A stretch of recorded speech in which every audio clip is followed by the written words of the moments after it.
the tradition that I'm most interested in and have been for years fascinated with is anarcho-communism, anarcho-syndicalism. But also another big thing that tempers the really revolutionary, that type of revolutionary spirit, is that I'm also a Nietzschean Buddhist. Going back to the 2-on-1 example, how do you reconcile this and two people want to attack one person? Why should the one person be allowed to defend his life with lethal force if the two people have twice as much value of life as him?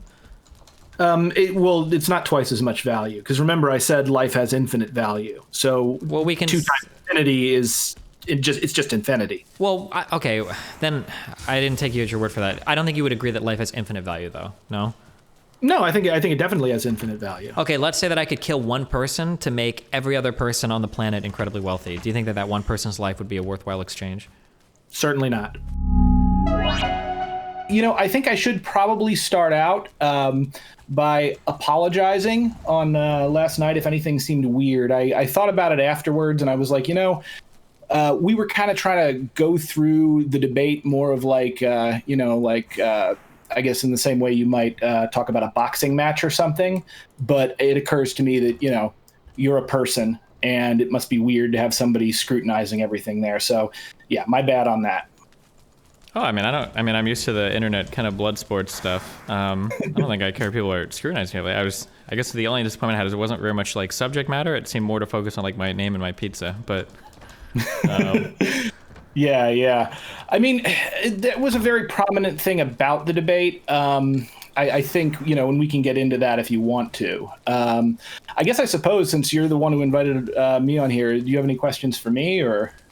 No, I guess I always get really frustrated because I feel like when I listen to people review my stuff, usually the criticisms made are not done in a very charitable way. And then I'm just curious sometimes if I can ask a few more questions, because I feel like sometimes people will, on the face of things, like immediately disagree with something. But then if I ask them like 1 or 2 more questions, it seems that we're either in full agreement or they just weren't thinking too much about the prior criticism. So that's basically all I'm curious about. Okay, I mean, it's very likely. To make a point with the pizza thing, because a lot of people have latched onto that. And by the way, if someone can send me that Death Note meme you had with I'll take the pizza and eat it, that I saw on your stream last night because I watched your reaction, I would love to see that. That was freaking hilarious. Sure. Yeah, so anyway, as far as like debates for me, just so you know where I'm coming from, I'm a writer primarily, started in the theater, and lately I'm most famous for, one, I'm an Appalachian Trail 2,000 miler, so I wrote the first play ever about the Appalachian Trail, and then second, I'm the author behind this comic series, Snow White Zombie Apocalypse, that started out as a play, and now it's got a Ringo nod, so I'm coming at this very much from an artist's perspective, but I've been doing a lot of debates, and I'm, kind of an old school reply guy, like from even before Web 2.0. So this has been a habit and a hobby for me. Anyway, that's how I met Ben, because we've been doing a lot of stuff on modern day debate. Okay. I should also preface this, by the way, in that, longtime listener, first time caller, I actually owe you quite a bit. And, I could consider myself a fan, even though I have disagreed with a lot of things recently. But, I did a debate. I was challenged to a debate by J.F. Garipay. Okay. Oh, Jesus. Your early debates with him that I watched were like critical for the research that I was doing, and I crushed him. Thank you for that.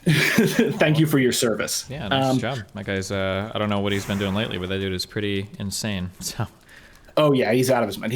Luckily, he's living in like a crazy cabin somewhere up in Canada, and I think that's probably the best for him if he can just extract himself from the white nationalist communities built around himself. But, Did he had like another woman. Didn't he find somebody else to... He did. There's a video I saw called like J.F. Garipay, like an intellectual beyond parody, and they kind of go into it. And I don't want to make this about him really, but like the point being is that you did the really hard work of talking to some odious characters, and I feel like that was really important work that was really well done. So thank you for that, and that's had a personal impact on me. Gotcha. Yeah. Now, as far as the actual debate analysis, I think one of the reasons we focused on the pizza, and if you actually watch what I say, it was not so much to make negative assumptions about you. I actually said that I didn't know if it was being done on purpose or not, and I figured it was. You're a streamer, and from what I understand, streamers often eat on camera, so. But it was also a tactic that I had noticed other people use that I think were probably doing it on purpose. The two examples I gave were the Proud Boy and Donald Trump. So, we're trying to break down debates. That was less about attacking you for doing it, though it did seem to get into that a little while later with some of the other people in the debate. And more just pointing out that that is a tactic that people will use. And, the whole point of it is to analyze debates and to analyze every part of it. So for me, at least, the way I see debates is they are performance art primarily. And as such, aspects of how your words are delivered to the audience and interpreted, it goes into everything from your cadence, your manner, your perceived stuff. Like every debate breaks down into kind of a triumvirate of ethos, logos, and pathos. And so I felt like the pizza was relevant in that it fed into ethos. But it might, I can see that I probably stated it too strongly, which is why I got a little pushback from Ben there. So, my bad. Do you think that every single debate is equivalent in terms of its performativity? No, I don't think it's equivalent. I would just say that performativity is a big part of it. Like if there's a radio debate, performativity is going to be less than if it's something like on YouTube or on television. Wait, also, real quick, just so we can understand, when you say performativity, what do you mean by that? Just so I can understand. We're on the same page. Basically, what I mean by it is that I guess sort of the tactics that are used to communicate things to the audience that are not necessarily the explicit, what's been explicitly said. Like, I'm trained as a playwright, so what I'm really interested in both as a playwright and as a writer is subtext. Mm-hmm. So I guess the performativity aspect of it would be the subtext that carries under the text of the debate, which I think you would say you seemed more interested in, which is more the logos part of that triumvirate. Yeah, I mean, I would say that there are debates that I have where rhetoric is more explicit, where it's a more rhetorical style of debate. So if you are employing logic, it's for the sake of logos and it's for the sake of being persuasive. But I think that very rarely, I think there are conversations I have where it's genuinely just two people trying to figure out what each other means, and it's not necessarily approached as a debate where somebody's trying to own somebody else or beat somebody else. And I felt like Albert, for as much as I disagree, or Michael, I'm sorry, wait, it's Michael Albert, right?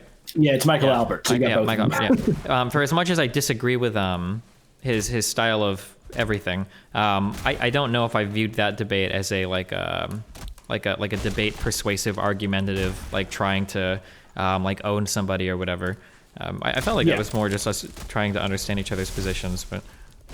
Well, and that's something that I was surprised about because, it said debate on your website, on the actual YouTube video from your channel that we used. So I guess we went into that with a more competitive framework in mind. And I was surprised to hear you because I was talking about one of the two big times I praised you early on. Was the fact that you had been willing to concede points early on, which I think is actually a really great tactic for people who are interested in competitive debating to see and to utilize. And I think you said something or maybe I just agreed with it genuinely. So, yeah, I guess my problem is that and I guess if you guys are literally going by a purely we're literally just going into this with the hardcore debater mentality, we're analyzing this as debaters or whatever. I guess that could make sense, but I guess with the framing that way, it makes it sound like the entire goal was to just basically own the other person, and then if I ever made a concession or agree with anything, I was doing it for a rhetorical point and not because we were actually having some genuine agreement on a topic. I mean, I think you can do it for both in terms of a competitive debate. I believe when I go into the debates, whether it's unless I'm up against freaking neo-Nazi or something. I tend to be one who wants to have more communication and less like fireworks. I know people tend to really like the blood sports because most people seem attracted most to the pathos aspect of it. And, they're kind of there to see someone they identify with own someone they don't identify with and to get that like rush of dopamine. And I actually think debate can be higher than that. But I also think that, when you frame something as a debate, there's necessarily a competitive nature. And so there's a pull away from it. So, yeah, I think you genuinely agreed with him there. But like, if I'm thinking about it in terms of if you're doing a competitive debate, there's also pressure to win, quote unquote. So if you thought of that more as a discussion, I kind of apologize. I guess that may be mine. And, I can't speak for Ben, but I know he picked it because it literally was debate. It was labeled debate. Interesting. Yeah, I guess it would be, I guess I feel like if that was the goal, you can find debates, especially more recently that I've done, that are going to exhibit far more. If we're looking at if we're looking at like an ethos, pathos, logos, and you want to break apart each of these as like effective rhetorical tools, you can find way better conversations of mine. Because I think that if we're even going to say that the conversation with Michael Albert was a debate, it's almost going to, I think, exclusively be logos related. Neither of us are going to be appealing to our characters much. Neither of us are going to be appealing to stories or anecdote much, as opposed to a conversation I've had with Nazis or other people where there are plenty of personal attacks, plenty of ad homs, plenty of storytelling, plenty of character building. Yeah. Well, I mean, again, there's implicit and explicit. I don't think you can ever divorce like ethos, pathos, and logos from the conversation. And that's again kind of going back to the pizza thing. That even though that I don't think that you were intending to do it, that still will have that subconscious effect. It's like you didn't notice it, but your brain did. That kind of thing. Sure.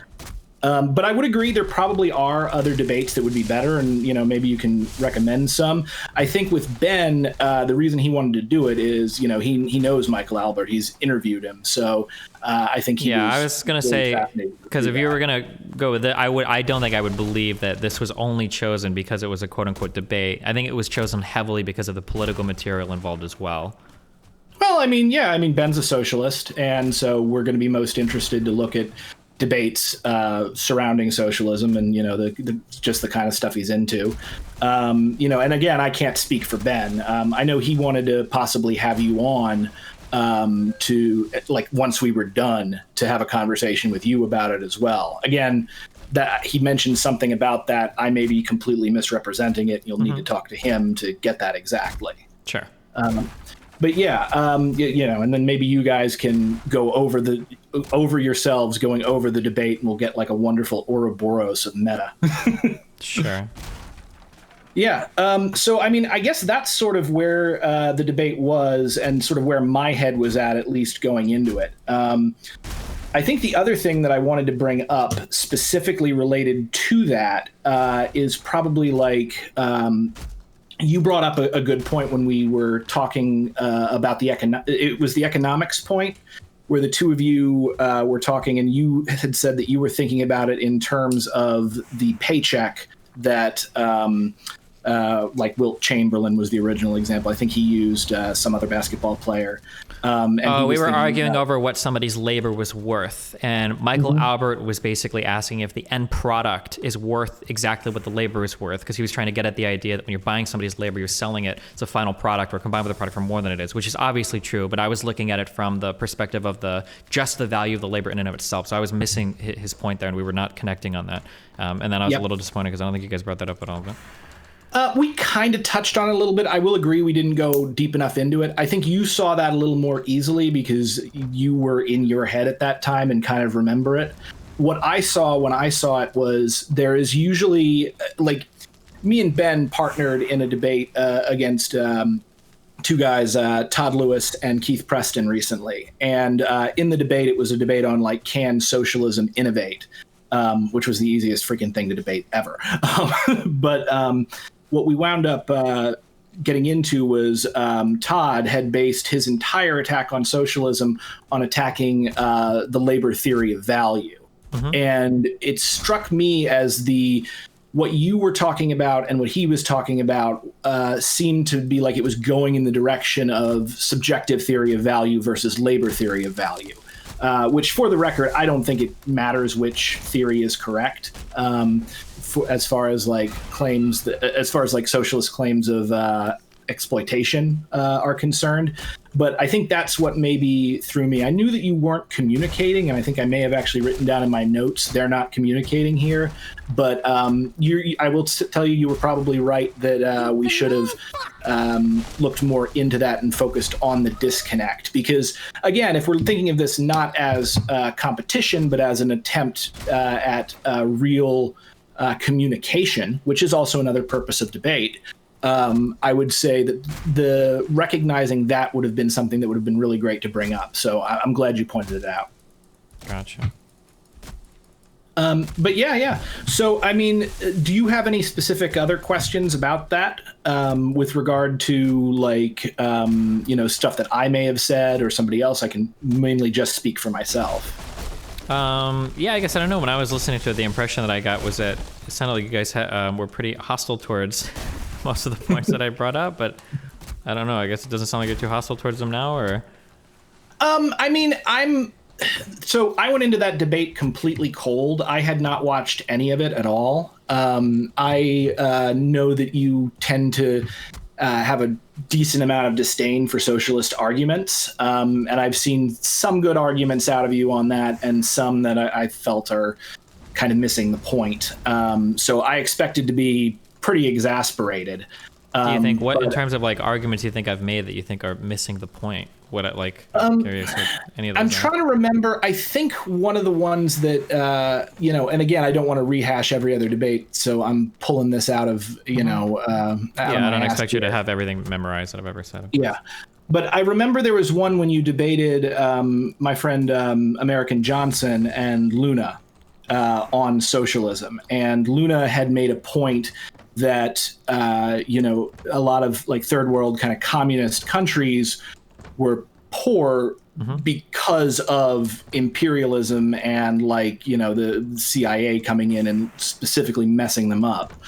And I think you had responded to that. And this is a way I could have seen myself responding, to it if I was 18 or something, back before I had really learned a lot about socialism and about history, and kind of were like, well, if we fucked them up, like, then doesn't that prove our supremacy? And I think you're kind of missing the point there. So it's stuff like that I find a little frustrating. Sure. For that conversation, what do you think the point was that I was making there?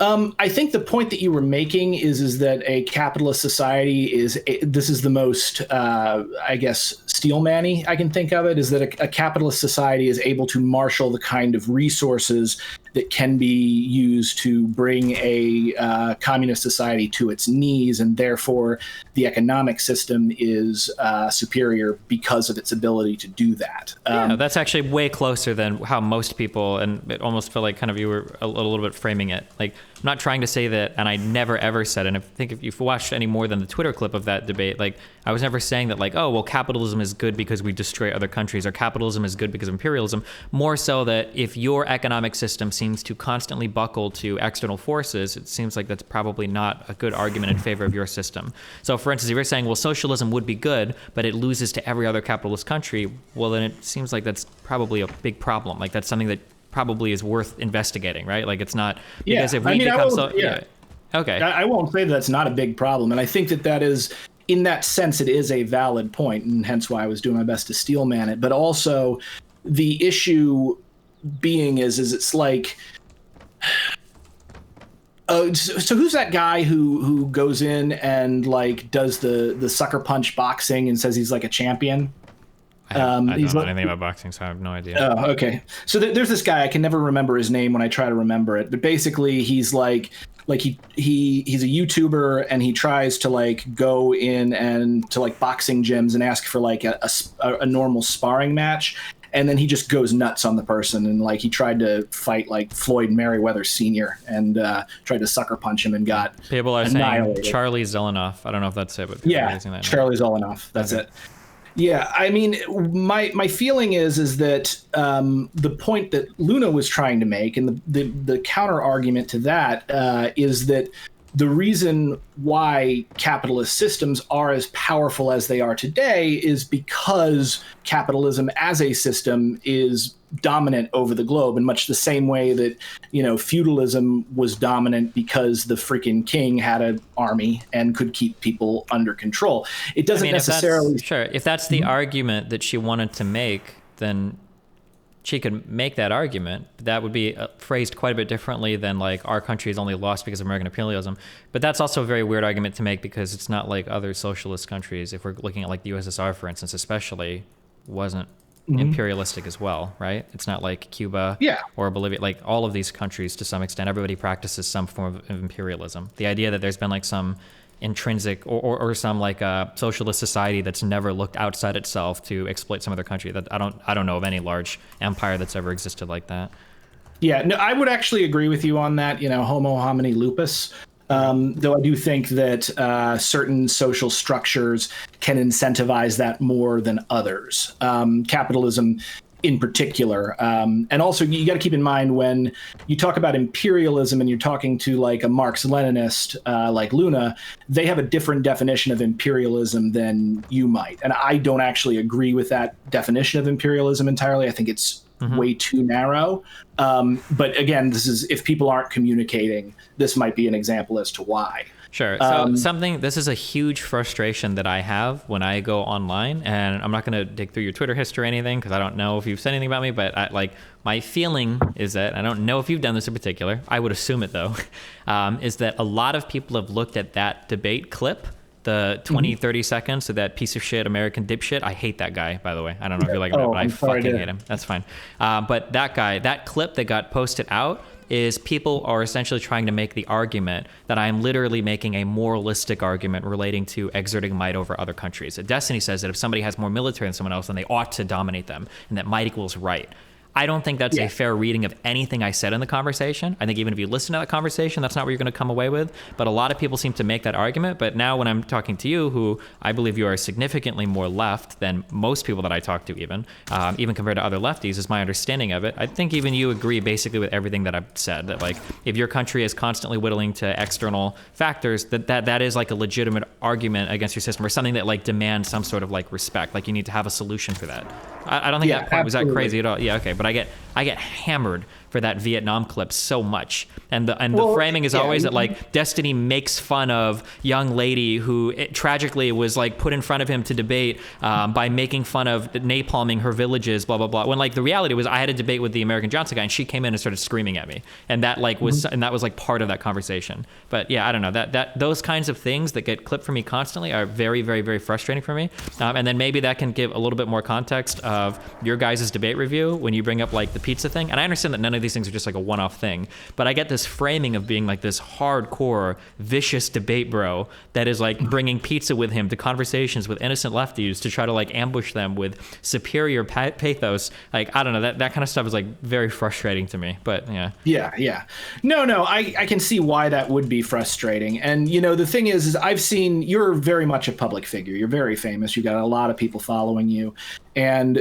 I had a little bit of fame as my writing has taken off, and I was like very active with Occupy Wall Street, been on TV a couple of times doing debates. I was actually going to debate Milo Yiannopoulos right before you did, but I stepped down because I didn't like the topic. Sure. Yeah. But anyway, like I suppose I've got friends who are way more famous than me, that I see kind of inside their lives, and I see how people react to them online with like very little bits of information and huge extrapolations. And that is definitely really frustrating. And so I can see why you might have felt the way that you did. I did think that like a couple of times, like within the debate, and again, must be weird, but like within the debate, you also seem to misunderstand a lot of the arguments that we were making. and like a few times, you kind of assumed bad faith on stuff. I'm curious, like what arguments do you think I was misses or making bad assumptions about? I feel like I was understanding all three sides of this. My side, Michael's side, and then I feel like your guys' criticisms for the most part. But if you think there's something I misunderstood, I'm curious. Yeah. There was one. This is. I can probably. I don't remember the exact words of this one or exactly how you reacted, but it had to do with. I think we were talking around that point about viewing a corporation as being as having an internal planning and using bringing that out to a country. And which is somewhat valid. And, so this is just, I hate this argument so much. So the problem with central planning, if we want to talk about central planning and the calculation problem specifically, the problem is that it's very, very, very hard to decide by committee, or to decide more specifically, absent market forces, how to choose which goods or services are being produced in a society. So when somebody appeals to the internal market of a corporation that's still externally relying on price signals to determine production, it's kind of a frustrating way to pretend that you've solved that problem and say corporations do it. And it's okay, sure. They might do it internally, but they're still relying externally on price signals to figure out, those calculations. Sure. But I think there's a bit of a Nirvana fallacy there, in the sense that even in the most hardcore socialist system, I think that you can imagine, there would still be some element of market forces, because markets are something that humans just do. But not in Michael Albert's system, though, in particular to paraeconomics, right? I mean, to tell you the truth, as much as I know about Michael Albert's system, I have not read enough into him to really make that hardcore assumption. But what I can say is that even there's the system that it may exist in Albert's head, but that's not going to be that system in reality. Whatever we imagine can't exist exactly as we imagine it within physical reality, because nothing is perfect. So, yeah, I mean, I can understand that. I don't think it's fair to call what is arguably one of the largest criticisms of centrally planned economies, to call that just a Nirvana fallacy. I don't think that's fair. I don't think I would say to use that criticism to dismiss would be a Nirvana fallacy. Well, I would dismiss centrally planned economies that don't have any solution to the calculation problem, right? I think. Well, yeah. So I should preface this with, I am not the kind of leftist who favors a centrally planned economy. Gotcha. So then you would still be okay with market forces. I mean, yeah, as long as I hate to go to the store, so I have a kind of a visceral dislike for market forces. But I recognize that, that some people really like them, and it's something that we do. So, yeah, I mean, as far as I am, you can kind of go for central planning within society, but that sort of requires an authoritarian state. And I am much more sympathetic to the anarchist, classical anarchist positions than authoritarian socialist positions. Gotcha. Okay. I'm just trying to clarify a lot. I'm sorry. So I did a lot of reading for Michael Albert's stuff before I debated him, because I wanted to understand the system. So my understanding is that central planning doesn't require authoritarianism. So I think the way that Michael Albert wanted to do it was, he was saying that, and we might actually get to this in part 2 of our conversation. I know you guys haven't gotten that far yet, but Michael Albert was saying that there would be committees basically in neighborhoods, and that every year a committee, you would all submit your request for what you would need. At the beginning of the year, and then that's how you would determine which goods or services would be produced in a given year. So that type of democratic planning can be done. That's not authoritarian. That's still quote unquote centrally planned, or you're not relying on market forces at least. Yeah, I mean, I wouldn't really consider that centrally planned, because if you're doing it on the community level, yeah, it's centrally planned for that community. But all those communities are still, communicating with every other community. So even that is a little more democratic than usually what people are thinking of when they're thinking about a centrally planned economy. And you hear the ANCAPs come up with, they'll say, calculation problem, that actually ends the conversation. I do think that there is a strength that capitalist markets have over, it's kind of Soviet-style centrally planned economy, and that strength specifically is that they are tapping into, in a very imperfect way, they are tapping into something that has the backing of evolution, which is synergy, where things come together and market forces are kind of artificial intelligence that can help us make important economic decisions in a way the whole becomes greater than the sum of its parts. So I think that's a big point in favor of market-based economics.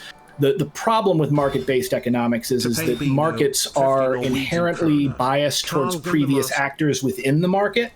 And they have a number of blind spots. The biggest one, and I think just with particularly like market capitalist system, being that profits for an investor class are incentivized over absolutely everything else, which can cause huge problems, which you can see, for instance, in the United States response to COVID. Well, I mean, I would argue that in the United States response to COVID, I think you can see, this is why I like to divorce, and I don't know if you guys criticize this heavily. This is why I like to, oh no, I think you guys did. This is why I like to heavily divorce my economic systems from like pure moral statements. It's because I think that economic systems are tools that can be used to like deal really good results or really bad results. And I feel like the COVID response. I wouldn't disagree. You what? I wouldn't disagree with that. Okay, so I would say like the COVID thing in the United States, I think is a really good example of both ends of that. That prior to any proper incentivization from the government, like we had a really bad time getting out tests, we had a really poor response just in all manner in terms of like dealing with our what was a public health crisis in the beginning, right? And it didn't seem like capitalism or whatever was helping at all with that.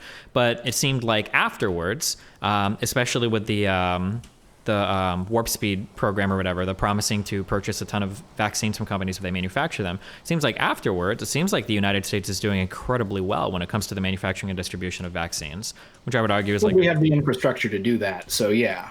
Well, but the infrastructure, which is, what's another word for infrastructure, right? It's capital, right? A lot of that exists because of the massive investment of other like private individuals and private parties and private firms that are working like for profit. So I feel like it can be levied either way. Like, yeah, there are definitely times where it can be destructive, and there are definitely bad things about the system or ways that it can be used sometimes. But I don't think that it's like wholly bad. I definitely don't think it's wholly bad. I think it's very bad, and we should be moving past it as quickly as possible. But at the same time, no. The very fact that capitalism has remained the dominant global system and has proven so resilient, much longer than I think most of the people who were predicting its demise in Marx's day, including Marx, thought, is kind of a testament to the system's ability to adapt and to serve human needs. That said, there are still some really, really major problems. The United States was great at, and of course, you could consider Operation Warp Speed a centrally planned, quote unquote, response to a market failure.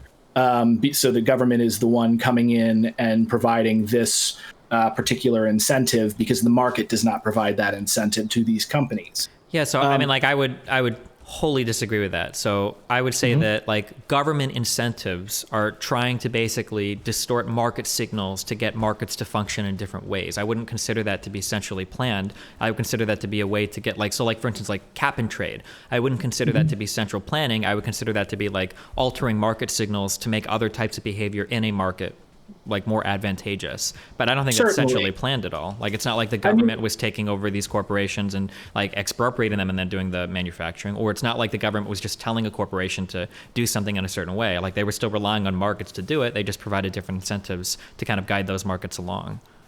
I think the issue here is that we're thinking of this in terms of all or nothing as opposed to a gradient. I think anytime you take human intelligence and use the power of the state to try to distort or overrule what a market wants to do, that you're appealing to the same kind of tendency that I would say, I guess, central planning, Soviet-style central planning, is a extreme form of. So like if you listen to some Marx-Leninists, they'll talk about how they want to do away with the irrationality of markets and like replace it with human intelligence. They want to take direct control of the economy. And that's an intuitive idea. But again, I think it has some very serious drawbacks. So again, I would say that is maybe, if it's not central planning, and I wouldn't actually go as far as to say it, I would say it has elements of central planning. But my point about COVID was not really about the production of the vaccine. It was about our inability to meaningfully lock down, even though it would have unquestionably saved hundreds of thousands of lives, and it also would have been better for the economy in the long run. A good example of this, actually. Okay, great. But yeah. I don't think that had anything to do with capitalism, though, right? South Korea is a super capitalist country, but they seem to lock down and do everything just fine. I think New Zealand is capitalist. Australia is capitalist. These are all capitalist countries that sure. And we had a unique failure of leadership on top of everything else, and I think that's why we did very, very poorly compared to pretty much every other country in the world, at least at a similar level of development. But what I might point to actually is Vietnam. Vietnam had, I think, last I checked, and it may have changed, a total of 35 deaths from COVID total, and also a loss of, I think they only had something like 1,500 cases, period. Mm-hmm. And not only that, but their economy, which is, somewhat market-driven, but still, has heavily socialistic elements to it, mm-hmm. Their economy grew all 4 quarters as well. So they were able to basically, this wasn't like a win-lose situation where they traded their economy to protect their citizens. They were able to protect their citizens and protect their economy specifically because they were not a wholly capitalist system. The issue with capitalism as an economic system is that it relies on constant investment and reinvestment of capital in a speculative kind of manner. And whenever something happens to stop this, when the market doesn't grow, when we don't see an overall larger return than what we previously had, this class of capitalists that basically has the lifeblood of our system take it and retreat back to their bunkers and their gated communities, and we have a recession or a crash. So one of the big criticisms of capitalism is that it's an inherently unstable system, and so what will happen is that even though we have every ability, because we could have easily done everything that Vietnam did to lock down and more and better, because we have so much more capability and we have so much more capital, so much more technology, we still didn't. And part of that was a failure of leadership, but another really big part of it was the fact that when you act against the interests of profit within capital, that causes an economic crash. And when that causes an economic crash, that causes the people in power within that society to be voted out of office, usually. So our institutions are incentivized to act against our own long-term interests, both in terms of economic and in terms of humanitarian, because everything is subsumed to the need to constantly generate profit. It's not like an evil person is making this happen. It's just that that's how the machine works, and I would like to fix that aspect of the machine. Yeah, I mean, I guess I think that under a different leader, I think it would have been way different. I seem to point to leadership a lot. I guess my big problem is that we both acknowledge that capitalism has a bunch of positive aspects to it. And we both acknowledge that there are times when capitalism can lead to very bad things. But it feels like with good leadership, a lot of that can ideally be mitigated, and that you could continue to reap the advantages of the system. I guess my biggest issue is that it feels like so many people are so quick to demonize that system, but then any of the alternatives or solutions provided are either wholly inadequate, entirely theoretical, or just have no empirical foundation or reason to think they would work at all, is the more frustrating part. And then you get screamed at or called a shill if you demand a little bit more evidence or a little bit more theory on the other side to see something that would actually possibly work. Yeah. I mean, and that's perfectly reasonable, and I have encountered that particular version of very online leftist before. And you kind of got to understand, like, when you're talking to radicals, people become radicals for a reason. And it's usually because there's some major aspect of the society in which they feel alienated. Some aspect of the society is not serving them on a very, very fundamental need. And not all of those people have the knowledge, temperament, and capacity to even express that. And so it can take the form of like severe anger and frustration. Then, and also, don't forget, activists are kind of nuts. I spent, and by the way, I'm including myself in that group there because, I'm out of my mind. But, I spent a lot of time at Occupy Wall Street in New York. I was very active in the movement. I got kneed in the spine and thrown into a motorcycle by a cop. And I also interviewed Cecily McMillan when she was in Rikers Island, which is something I'm pretty proud about. But like while I was there and when I was down at the park, I heard a lot of dumb arguments, but I also heard a lot of really, really smart and really salient arguments. And a lot of the time what I saw was the press was pulled instantly to the worst aspects of the movement and were like, there was a point to bring people I don't know if you remember Ketchup. Who was on I think the Colbert Report with another guy. I think the other guy was Justin Wheaties. This was like 10 years ago, so you may not remember this at all. Oh, I don't, but go ahead. That doesn't mean anything. I might have just missed it because I wasn't paying attention. Okay, so there was a girl called Ketchup, and I guarantee you one of the reasons they picked her to appear on the Colbert Report was that her name was Ketchup. And, when she came in, they were talking about kind of the zanier aspects of Occupy. And this was well before anybody was really taking trans issues seriously. So she was talking about how she was like a female-bodied person. And that was the nomenclature that the far left was using at the time. And this was all brought out by like the media machine to mock her and to therefore attack, I guess if we're going to go back to the ethos, logos, pathos, to erode the ethos of not just her, but everyone involved in the movement. It was a very disturbing thing to see. So, when you're talking about when you're talking to an angry socialist online, you don't know what's going on in that person's life. They might have just tried to get a house and been denied a loan, even though they were able to pay, way more than what the mortgage would have been. And that frustration can come out in a way that just doesn't always express itself very well. I try to be like the anarchist you can talk to, just because it's something that I think I'm fairly decent at and it's kind of fun. But I can recognize that there's a lot of people in radical circles who are hurting a lot and also maybe don't have the education or don't have the skill or the learned media training to actually express that.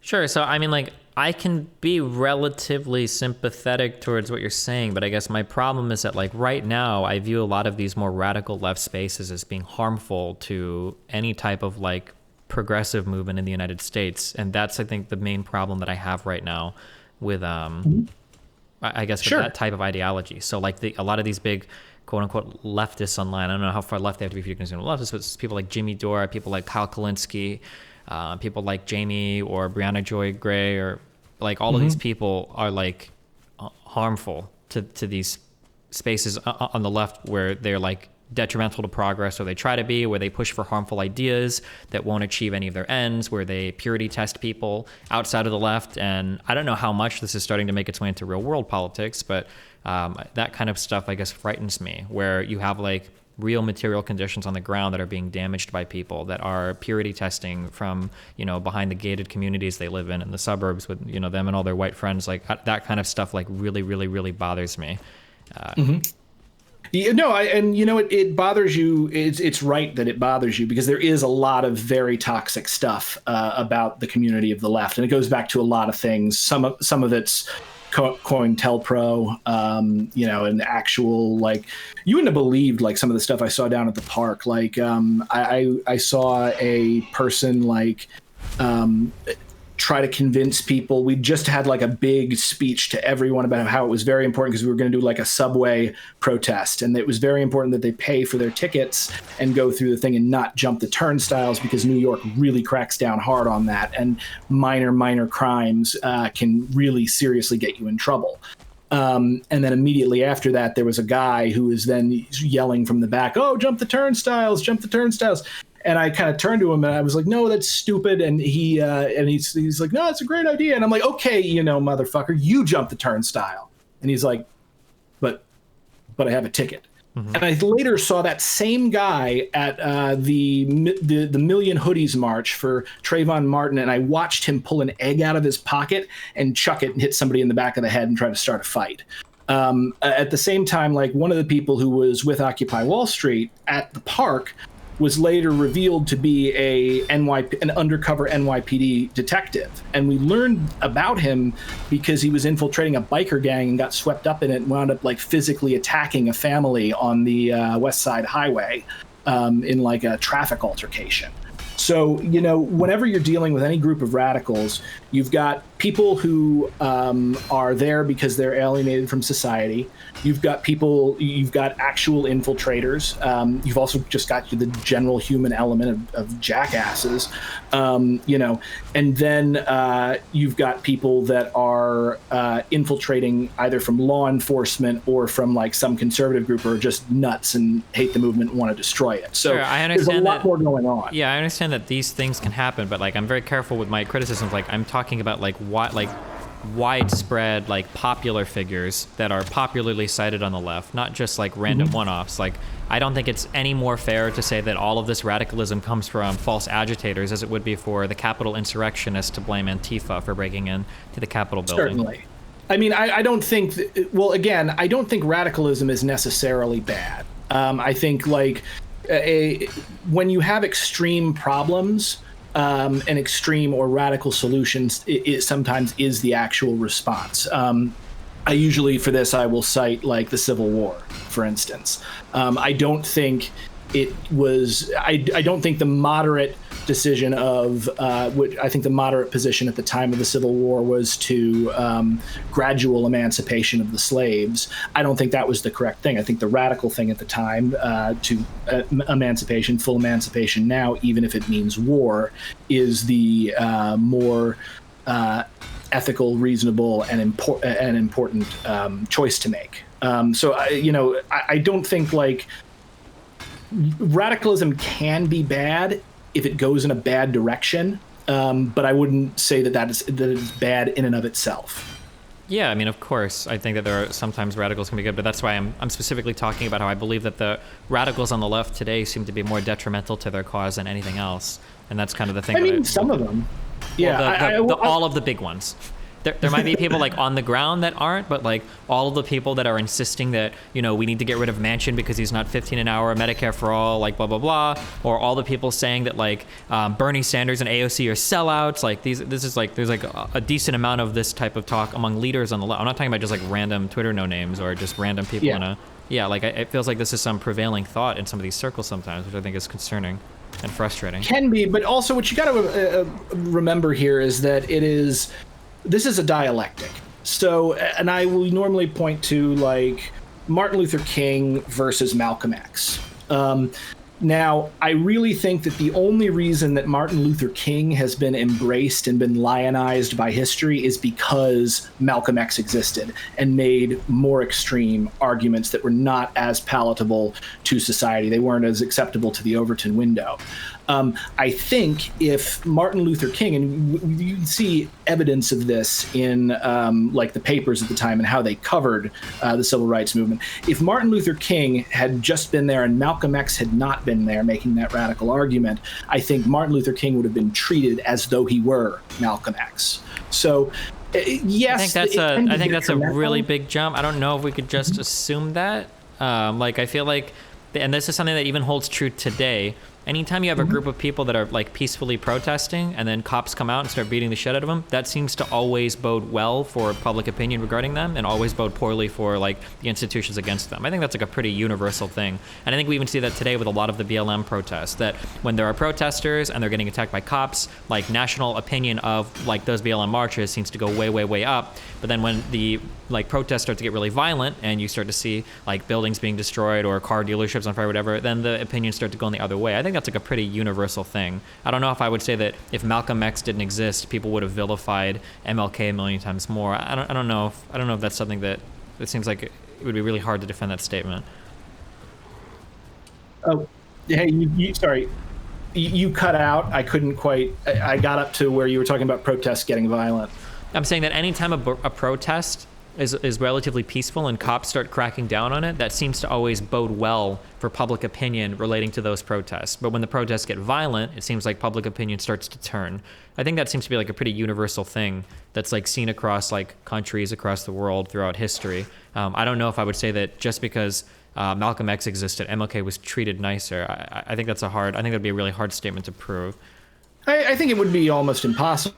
I think, but you can certainly see there to be merit in the statement, both because of, like, if you look at, like, there's a famous political cartoon that goes around where you've got Martin Luther King sitting there and the cartoonist had drawn a bunch of stuff burning and broken behind him. And he's saying, oh, yeah, we plan to have another peaceful protest like tomorrow. So there were definitely elements of the press trying to cast Martin Luther King and his nonviolence as essentially a shield to cover up, chaos goblins. Yeah, for sure. But I think when you try to do that, I think if they're nonviolent, you look really bad. I think that's part of what goes into it. It's that like people can see, like, if it's not violent, like people will take notice of that, and then you end up looking like the idiot there. But then once things start to become violent, well, now you're legitimizing a lot of the complaints of those people, and then the public opinion seems to turn against those particular people. Yeah, I mean, to a certain extent, I think you're right. I will point out that one of the major reasons why Occupy Wall Street was a thing is that there was that viral video of the 3 young women being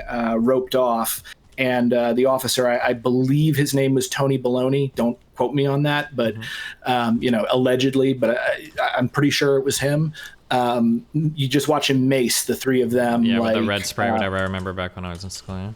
Yeah. Oh, dude, cops are. What was horrifying about what happened to me when I was arrested was the freaking cop. Me and my buddy were walking down the middle of the street. I was wearing a Mitt Romney mask. He was wearing a Barack Obama mask because, we'd linked hands, walked through the police line. And when we were pushed over to the side, I remember at first this white shirt comes up and starts just kind of shooing us over to the side. And I'm like, I feel my foot hit the sidewalk, and I'm just thinking, man, that was some great policing. We were kind of thinking we wanted like a viral video of the presidents being beaten and arrested by the NYPD, because that would be funny. I hit my foot hit the thing, and I'm like, this is some great policing. And then all of a sudden, this ginormous sergeant comes charging down, spins me around like freaking martial arts knee, smashes me in the spine, throws me into a line of motorcycles. And I remember I'm down there with a mask halfway on my face, and I hear the cops saying, stop resisting. And I'm like, okay, I'm not resisting at all, because I'm not an idiot. I'm ragdoll. I know if I resisted, then they'd accuse me of assaulting a police officer. And so in that moment, I kind of said through the mask, I'm not resisting, asshole. Now put the goddamn cuffs on me.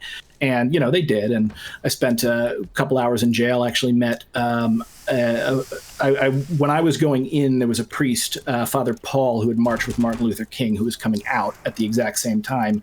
He had been arrested with Occupy Faith. And I suppose that's kind of what I'm getting at with cops a lot of the time is they can be incredibly brutal and incredibly creepy in how they deal with you. Not all of them. There's some police officers I really, really like. A great example is Captain Ray Lewis, who's a former Philadelphia police captain who was arrested with us at Occupy, and he and I are very good friends. And he's got some interesting opinions on policing. But I think violence is usually a bad idea, but also knowing how violence can sometimes start how and why it happens, like it's difficult for me to, I suppose, 100% wag my finger and blanket, denounce all of it, because on one hand, yeah, there's moral implications with regard to it. There's also, optics implications.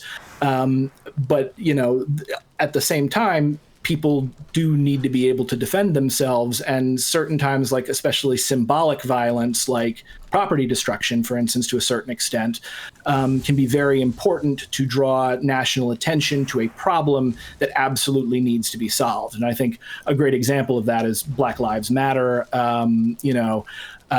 because I was at the very first Black Lives Matter march ever in New York City. And it was an entirely peaceful march. But I remember just how incredibly hostile to BLM the whole society was. And it really wasn't until just a few years ago that public opinion turned around on it. And a lot of that has to do with the media. A lot of it has to do with BLM just being really good at making their case. But I don't know, riots are always a morally dubious thing. But I tend to divert to Martin Luther King with the riot. A riot is the shout of the unheard. We can still condemn riots, right? Like Martin Luther King condemned riots, Yeah. Right?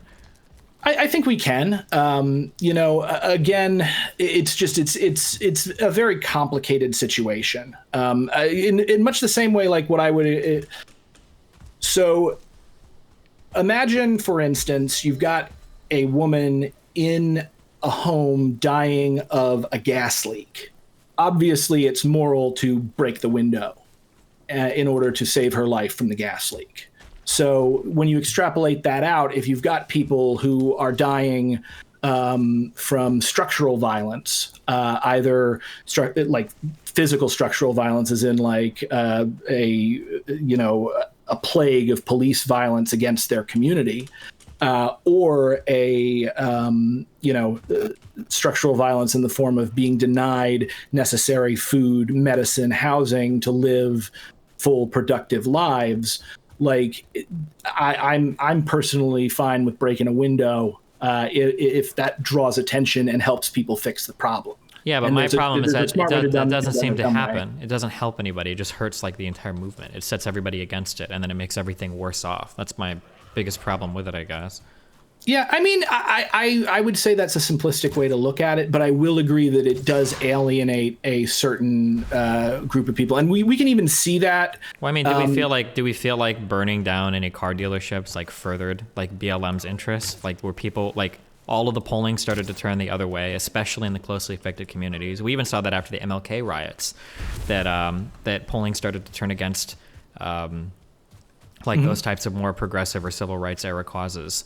Even for the next presidential election, people were pointing towards those MLK riots as potentially being the turning point.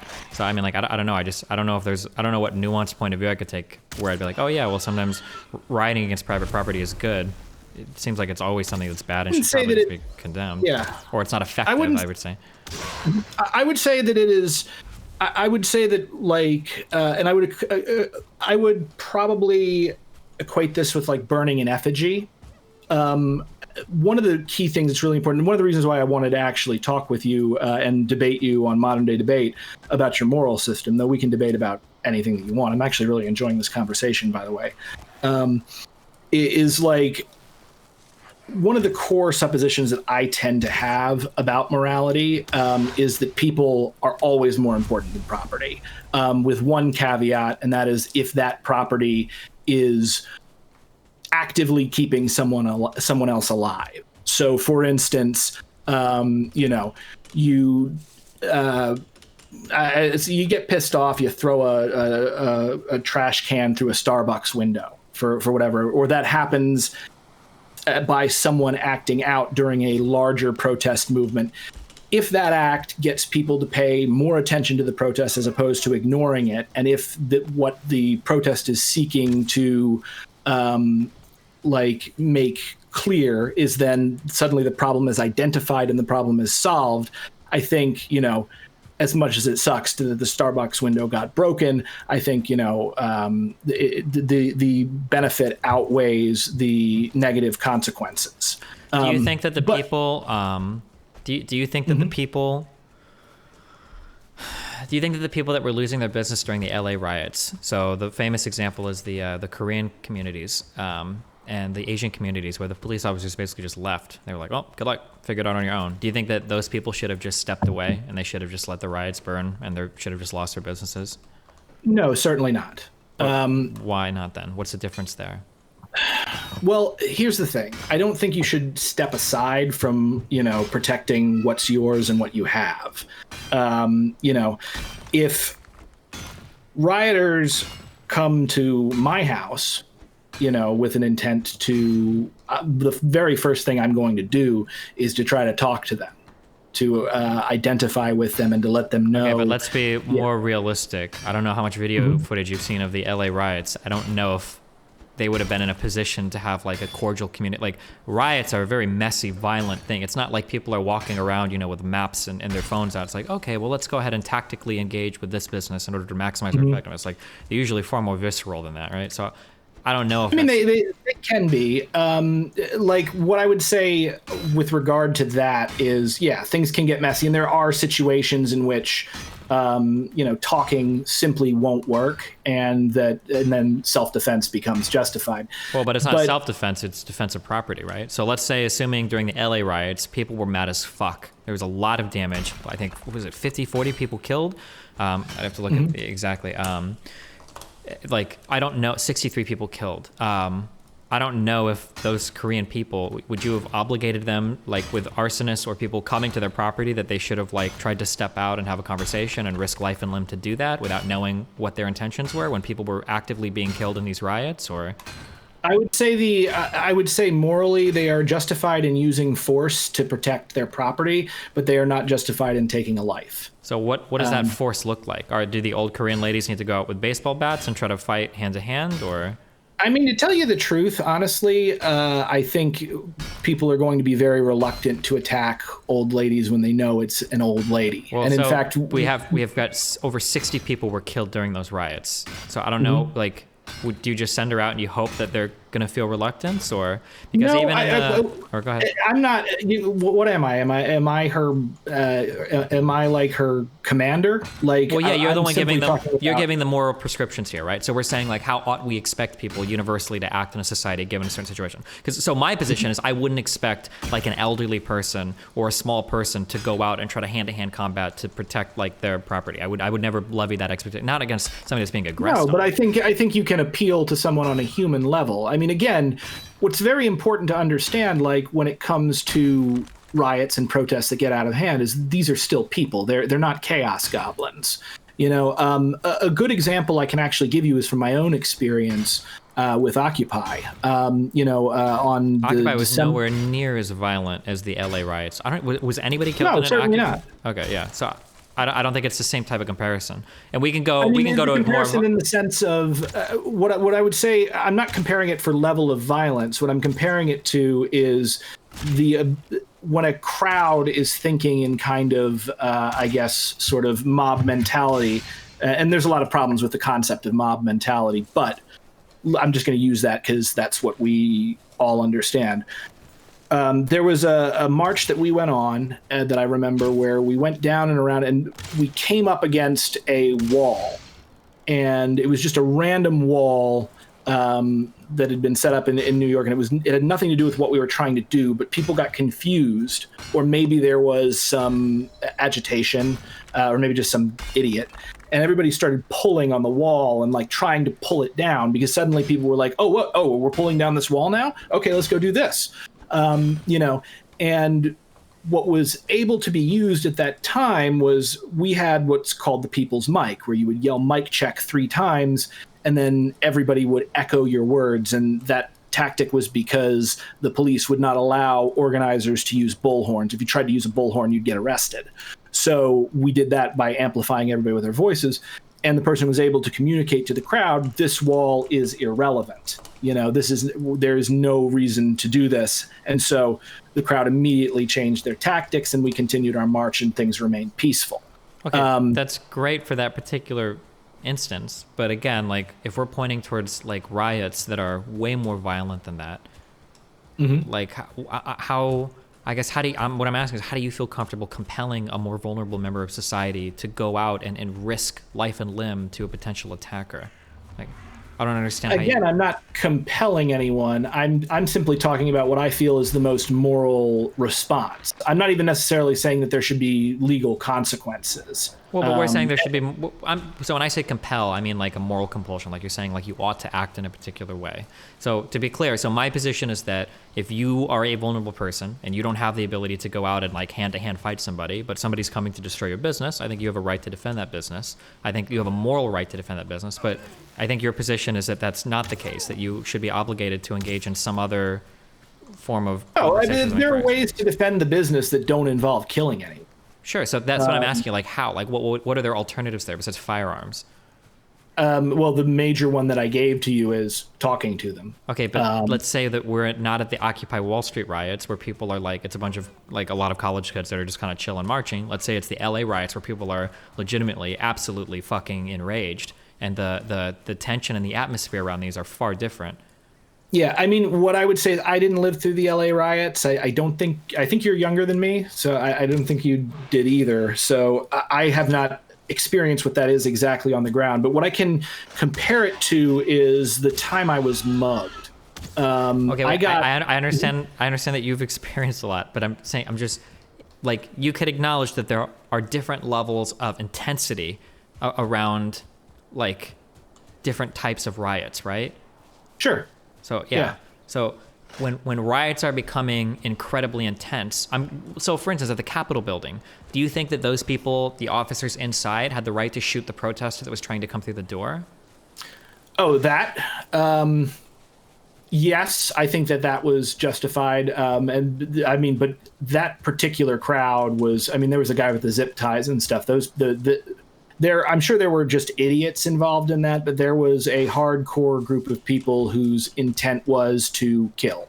I think. Okay, so if you're in a massive riot where there are people running around with Molotov cocktails or with giant bricks or with like clearly their intention is to go and destroy some shit, like I think that these types of riots or these types of movements are probably a lot different. I don't want to say movements. These types of riots, these types of things are probably a lot different than like an Occupy Wall Street march, or like or an even better example. I think these are the largest protests in the world. Was the feminist march that happened? I think on Donald Trump's inauguration. Those were the women's peaceful, march. Right? Yeah, the women's march. The atmosphere around that, and if a riot had started, although I don't think any did, but if a riot had started, I would imagine a riot for the women's march is going to look a lot different than like Kristallnacht or the or the Tulsa race riots, right? In the United States.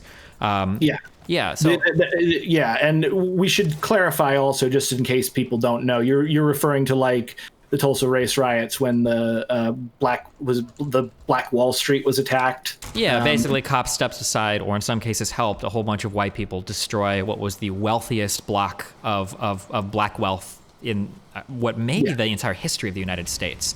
A lot of legal professionals, lawyers, a lot of black businessmen had set up here. It was the largest concentration of black wealth, at the very least at the time, in the entire United States, and it was destroyed. Like, do you think would those people have had a right to defend their property with?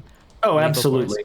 Okay. Again, when I'm speaking about general moral principles, it's a little different than when you're actually in a self-defense situation. Sure. So this is what I disagree with that. So what I'm looking for is I'm looking for like broad moral principles that we can always appeal to. I don't think morality should change when you're in another situation. I disagree with that.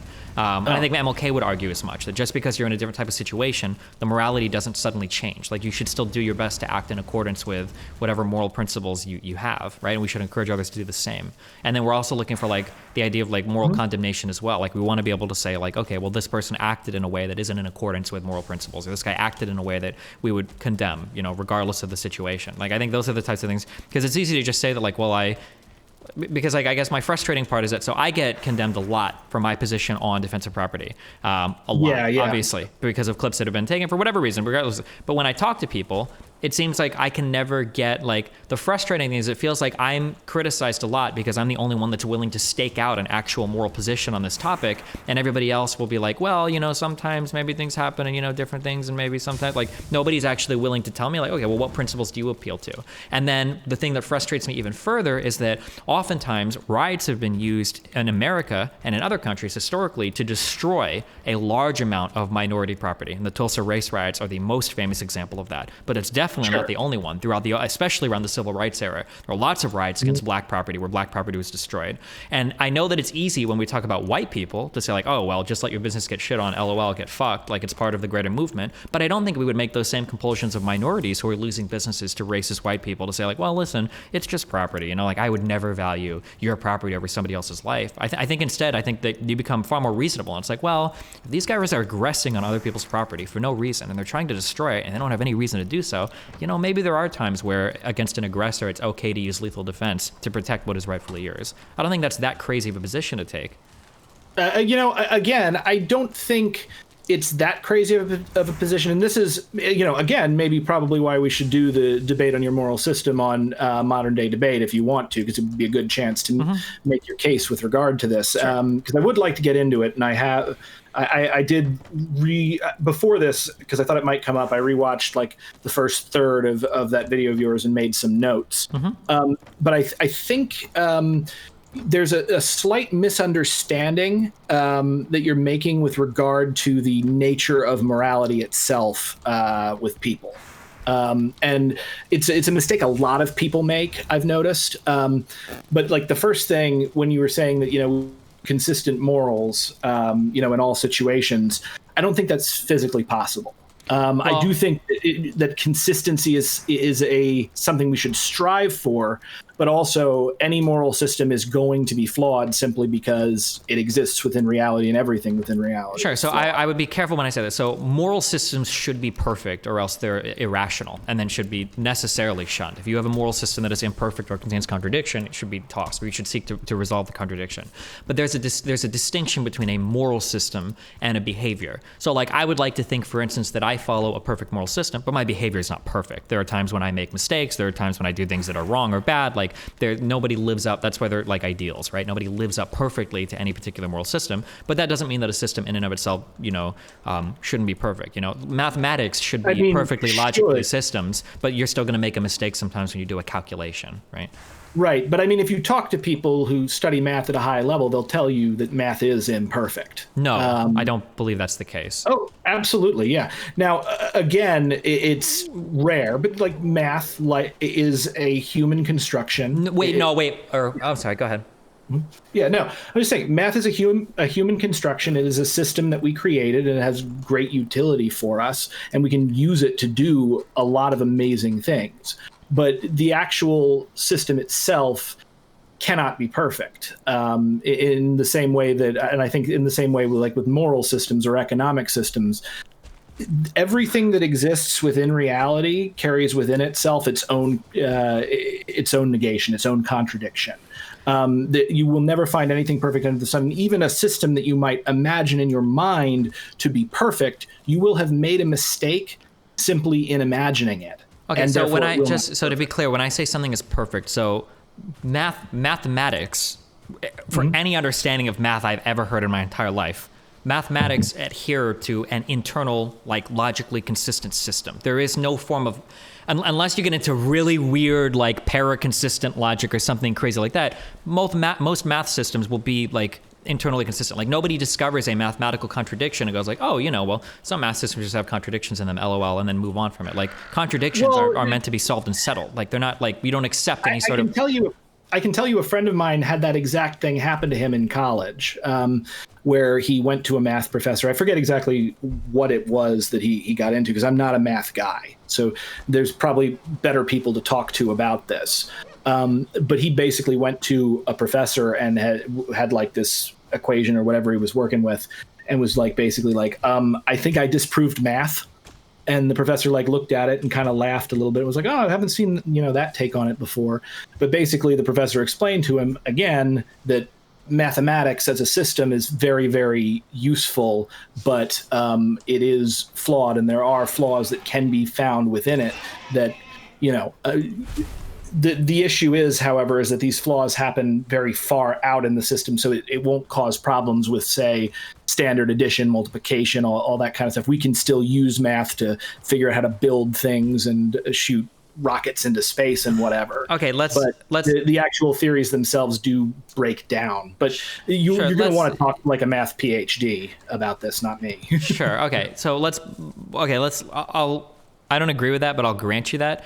Even if I do grant you that, though, we don't just accept contradictions willy-nilly. If we were to accept a contradiction, it would be like a last resort, and it would be something we would seek to rectify or solve, right? So our moral systems, even if they aren't necessarily perfect, we would still hope that they would approach perfection. And if there were glaring contradictions, then we would try to solve these contradictions, right? No, I agree with you entirely on that, and I think that should be the approach. The issue then being is that when you get into a portion where you've set up a moral system with specific principles, and you think that you can't deviate from those principles in every possible situation. And so basically, like, there seems to be two ways that people usually think about morality. And I think you'd agree with me on this. And you get people who are more consequentialist and people who are more deontological. So you talk to a libertarian, especially like an anarcho-capitalist, they're very deontological, rule-based. They'll come up to you and quote the NAP and then declare to you why it's actually okay to engage in cannibalism if the NAP is not violated. Now, that's ridiculous, but it's the kind of ridiculous stuff that will happen with it because of their philosophically weak moral system, because of its over-reliance on deontology. I don't know if I'm comfortable enough to agree that deontology... Now, I consider myself to be a consequentialist, but I don't think I would be brave enough to say that deontology is weak. I'm not about to argue against the conscience and say... Yeah, no, their version of deontology is weak. Okay. And I'm just throwing shade at ANCAPs because I've been arguing with them since like 2014. Gotcha. Somebody in your stream mentioned I did a debate against David D. Friedman, who's an awesome guy, by the way. But yeah, it's like I argued with ANCAP so long I eventually fought the final boss. Gotcha. Okay. Yeah, but like, so then you've also got like consequentialism, and I think if you take consequentialism and only consequentialism and you take it too far, you can also come to some similarly monstrous ideas. It was kind of what was brought up when the guy was talking about societies that only produce as maximum guns and butter. Mm-hmm. Yeah. Now, do you like comic books at all? Are you into? I swear this connects, but not much, no. Okay. Have you? Then I guess you haven't read Watchmen. No. Okay.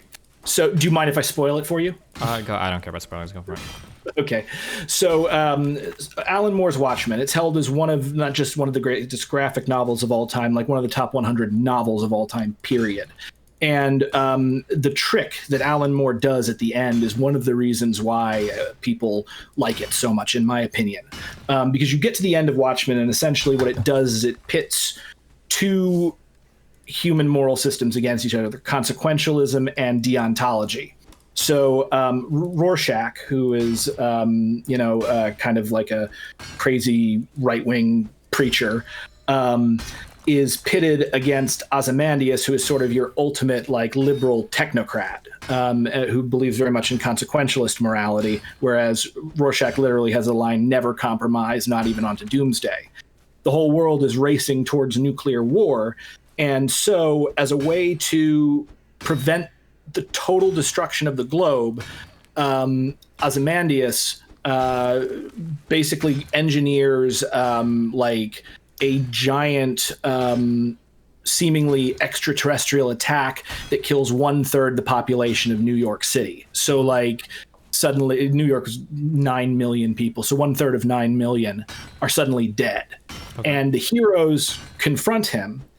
But they also realize that he actually did save the world, because now the USSR and Russia or the USA and the USSR are standing down due to their belief in this non-existent extraterrestrial threat. And then, of course, you have Rorschach at the end, who's basically like, I'm not going to compromise. And he gets killed for his trouble in order to preserve Ozymandias' trick. and the main characters are sitting there and they don't know what to do. And ultimately they're stuck in indecision, and the other they just go off and have sex and move on with their lives. And Ozymandias gets away with what he did. Now, you look at that and you finish it and you're like, some people will be like, oh man, Rorschach was totally right. Ozymandias is, even if it would endanger the world, you need to expose that trick. And then other people would be like, no, it saved the world. Ozymandias, even though he did it through evil means, he saved many more people, so therefore he's a hero. And I got to tell you, the trick is it's forcing people to think in either deontological or consequentialist ways. And people tend to be emotionally one thing or the other. The answer to that question is punish Ozymandias, but keep his ruse in place. Because again, when humans actually make real moral choices, we don't pull from consequentialism or deontology on their own. We pull from both, and we also pull from compassion and several other things. So an individual's and societal moral judgment is like a storm. It's a confluence of a bunch of different forces that come to what we consider a moral outcome. Or at least that's part of my sort of theory on morality. So, that's kind of what I've been getting at, like, through this whole thing. So I worry when someone cleaves too hard to principles or cleaves too hard to outcome. It's because of a fundamental misunderstanding of how morality works with regard to humans. So the reason why I hold on very hardcore to consistent moral principles is because the problem is that when you become inconsistent, I don't actually believe that there is an inconsistency there. I think that what's actually happening is people are appealing to a deeper system that they either aren't aware of or they're not being honest about. That's my problem. So, that's a possibility. That would be my belief. So I would say, because it seems like sometimes if somebody gives me like a particular thing, it seems obvious that if I can think of an example to break their moral system, it doesn't seem to me that they're like just changing it this one time. Instead, what I'm thinking is this person probably doesn't believe this because I think that this person is actually appealing to a different moral system, and I'm going to ask them a few questions to kind of get to the root of that. So for instance, if I'm talking to somebody that eats meat and I say, well, what do you think about animals? Do you think that like we should be allowed to torture animals? And they're like, yeah, actually, I don't think anything's wrong with torturing animals. I think eating meat is fine. And then I go, okay, well, what if I want to torture your dog? The reason why I'm asking that isn't to just like make them trip up or whatever. It's because I think that they do believe that torturing some animals is wrong. They just aren't aware of that, or they're not enunciating that. So you ask some questions to figure out like, okay, well, hold on. I think that like pets should be protected, but farm animals shouldn't, right? And then once we've gotten down to a deeper principle, now it's like, okay, this is something that I think you're going to consistently follow. So to bring this back to the argument about riots, the reason why I'm uncomfortable with people just blanket saying like, well, no, hold on, property is always worth more than lives. It's like, well, really? It's very strange to me that lefties say that, and then they'll go on and they'll either praise Mao for killing landlords to take property, or one of the entire tenets or one of the central tenets of their beliefs is the proletariat rising up and seizing capital back from the bourgeois. And the only reason they do that is to improve their material conditions, right? So this is killing people for property, one form of property or another. Now, I'm not making a judgment on whether I think that's right or wrong. I just find it very odd that a bunch of leftists have come up against me saying that property is never worth life, when a central tenet of a lot of these, especially ML beliefs, is the revolution of the proletariat to capture back the capital from the bourgeoisie, oftentimes at the cost of life. Mm-hmm. And that is a fundamental tension, I think, with any kind of revolutionary movement. I would say Marx did this better than Lenin did necessarily, because, when you're talking like with MLs, like Marx's whole thing when he was, he did argue for revolution, but essentially he argued that a revolution of this kind was inevitable because of certain contradictions within the capitalist system, that capitalism itself would create its own reaction that would, and basically thinking of it in a very heavily determinist sort of way. Whereas, you've got with Lenin, and I'm no expert. To be clear on this, I'm not using this to criticize like Lenin or Marx. I'm not criticizing those leftist ideologies. I'm just saying that I don't necessarily believe a leftist when they say property is never worth taking a person's life. I don't believe that, because I see lots of people make jokes about killing landlords. I see lots of people make jokes about guillotines for capitalists. And I don't believe, much the same when Nazis do these types of jokes, I don't believe that it's all just LOL irony humor. I think that there's a lot of underlying truth there. So I don't believe people when they say that, like, oh, I don't think it's ever worth it to kill a person for property. I don't think that's true at all. I think especially leftists are hyper aware of material conditions quite often. And I think that there are times where they'd say, well, the material conditions of a person can be so oppressed by another party that violence might be necessary, even if that comes at the cost of the life of a capitalist. So that's the only reason why I push people on consistent systems, is because it seems like we want to be able to make I don't want to say virtue signaling, but we want to be able to make a statement that optically seems defensible, like, oh, life is never worth a piece of property ever. But the entire ideology that some of these people follow, maybe you included, seems to betray that very notion. In fact, it's like a central part of said ideology that sometimes violence might be necessary in the recovering of capital from the bourgeois. Mm-hmm. Well, I mean, I definitely don't. Just like for the record, so I'm a class. But you know, I'm a special snowflake. Don't try to classify me, man. But the tradition that I'm most interested in at the moment, and have been for years, fascinated with, is anarcho-communism, anarcho-syndicalism. And you know, I've got a screenplay that I wrote and a comic series coming out, like set in Spain during the 1930s. So that's, you know, kind of the philosophy of it that I'm really interested in. But also another big thing that tempers the really revolutionary, that type of revolutionary spirit, is that I'm also a Nichiren Buddhist. And I have very particular beliefs with regard to, one, the use of violence, because violence does create negative karma. And that doesn't mean what most people think, but still it's something to keep in mind. If I don't believe you can kill your way to a better world. So what do you do in terms of building a more egalitarian or equal or equitable society, I guess I'll say, when capitalists aren't willing to give up that power? How do you get it back from them? Yeah, I think the first thing that needs to be done is that absolutely every effort needs to be made. So let's just skip all of this and let's be super charitable and understand my argument, right? So obviously you would exhaust all of other measures first. Obviously you would exhaust making agreements with them. Obviously at some point, now, maybe you're like the only leftist in the world that doesn't believe this, but I hear enough leftists screeching that, you know, liberals will go the route of fascism and blah, blah, blah, blah, blah. So a lot of leftists believe that liberals will need to be pushed with violence at some point to give up all of the capital that they've acquired. And I'm sure that even you would, to some extent, would realize that there is no amount of negotiation that's going to get every capitalist to part with their capital. So at some point, when violence becomes necessary, do you just drop it and say, like, oh, well, you know, if they're willing to defend their stuff with violence, we have to give up and it's over? Or at some point do you say, well, the material conditions and the oppression of the proletariat that is necessitated by the existence of this capital class demands a violent response? Are you ever willing to say that?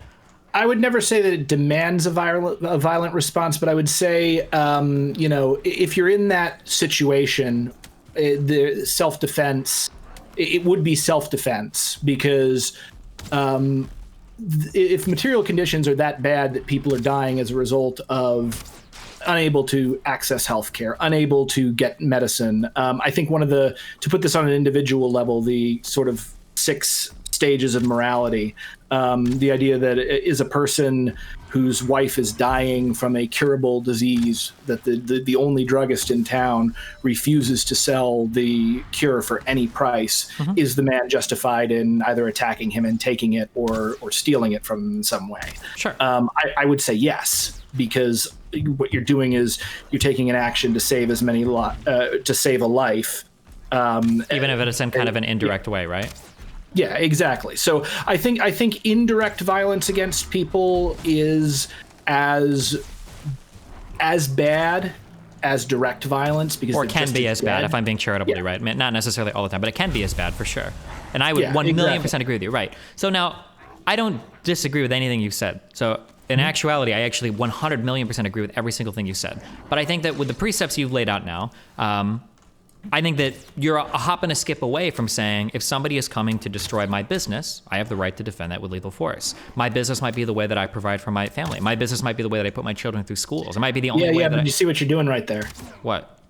Well, my business is the way I provide for my family. It's the way I put my children through school. What's happening is that the right to defend it is not coming from the property itself, but what the property does for the family. Of course. And thus, yeah. So it's really a question of life versus life at that point. Yeah, sure. But we've made that life part, that life for life, has gotten like, it's pretty abstract, right? Where we're not just saying, so at this point, it could be defending property for life, but the property is like a way to sustain life. But then at that point, I think you're pretty easily on board with like business owners in Kenosha or in any other place saying, okay, well, we're going to defend our property with lethal force.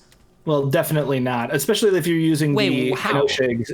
Well, first of all, if you're using the Kenosha example, just to be clear on this, the business owner did not ask that militia to be there. And Wait. Let's be general. Let's ignore all of the whatever of like, was a call put out? So there were messages that went out. I think at the end, I think he might have denied specifically that he called for Rittenhouse to be there. I couldn't tell if he was doing this for PR reasons or for what, but there were Facebook messages that had gone out for people to like show up and help, blah, blah, blah. But like, regardless, let's assume that had happened, right? You would still have to defend that then if they had put that message out. Or are you saying that like that's like the difference for you, that like, well, you were just opposed to it because nobody put that message out, but if they had put the message out, you would be in favor of it? I mean, my judgment on the thing with in Kenosha is that I personally think that Rittenhouse had intent to kill. Wait, hold on. I'm not talking about Rittenhouse. I don't care about Rittenhouse right now. That's not what I'm just saying that people in that area that wanted to defend their businesses, it feels like using all the arguments that you just laid out, that like you can use a business to provide for the well-being of your family, and that well-being can extend to like health and well-being, that you could reasonably expect that most people that own a business would have the right to defend that business with lethal force. Sure, I could say the legal right, but I wouldn't necessarily. We're not talking legality. Right. We're only talking morality right now. We have nothing to do with legality. Okay. This is a completely immoral argument, right? Because we're talking about like protecting a potential life, right?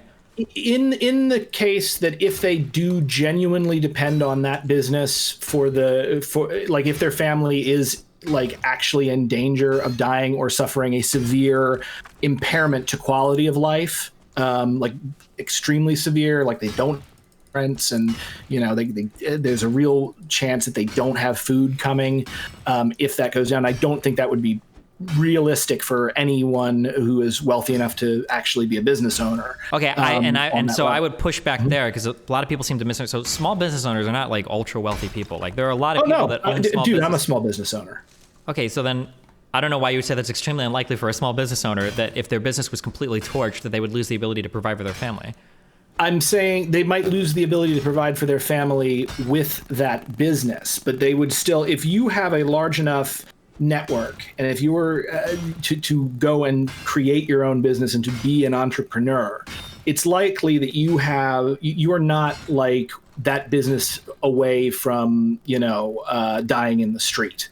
Well, should that be the marker then? Like, as long as you're not going to literally be homeless and starving, then you have to you're obligated to watch your property be razed to the ground?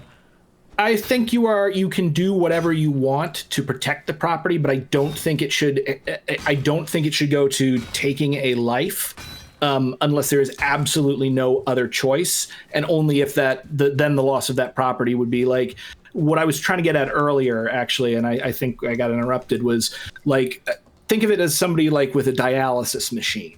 So we've moved off of the dialysis machine. So we both of us obviously would agree. Anybody, the most stringent, like life isn't worth property, would agree that you could defend your dialysis machine with lethal force, right? Because that's a direct one-to-one. But you had taken it to even a more abstract level without me having to, which I appreciate. The idea that like a business can be used to provide for the general well-being of a family. It doesn't have to be like this business, I manufacture medicine to keep my kid alive. It could be this business allows me to make a good enough living that I can afford health insurance for my employees and myself through my job, and that through that health insurance, I get insulin for my child to maintain their blood sugar levels for their diabetes, right? Yeah. Yeah. So I would say, again, I think that once it becomes abstracted like that, if I'm talking legally, I'm not going to hold someone legally responsible. Yeah, to be clear, we're not talking legally at all. I don't care about it. We're not making legal arguments here at all. Only morally, or only what I'm interested in right now. But at the same time, I don't think they should take. I don't think they should take life. I think they can do other things to defend it, but I don't think taking life is justified. Now, a good example that I might get to is you had mentioned this was very dark in your thing, but you talked about a 4-year-old running out in front of your car. I think that now you kind of changed it a little bit in your video where you said that, like, imagine your family's in the car. If your family's in the car, I think you're correct.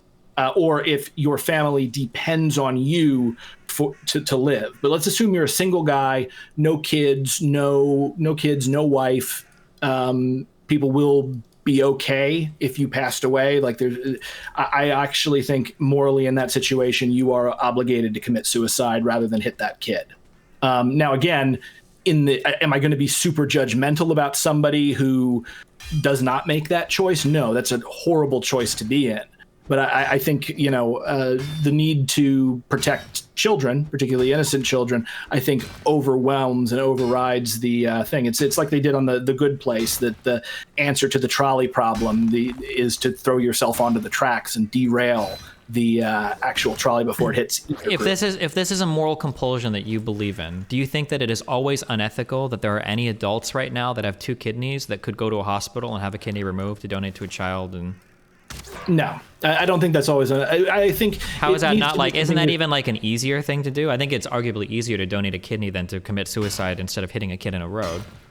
Yeah, it's easier, but also you've got to think within reason. Well, but then what's the point of having any moral system if any like moral prescription you're going to have is always going to be unreasonable? Like, well, I'm kind of a moral nihilist, though probably not in the way that most people think. Again, okay, I can't allow you to say that you're a moral nihilist while you're giving me such a harsh pushback on, and then trying to make such a stringent statement that like property is never worth life. Because it seems like at this point you've almost become like a moral realist. Like you've almost become deontological in terms of your defense of like human life and children. Well, I can see why you would have that impression, but that's actually not where I'm coming from. And again, like I'm not like into like Stirner or Ayn Rand or Nietzsche.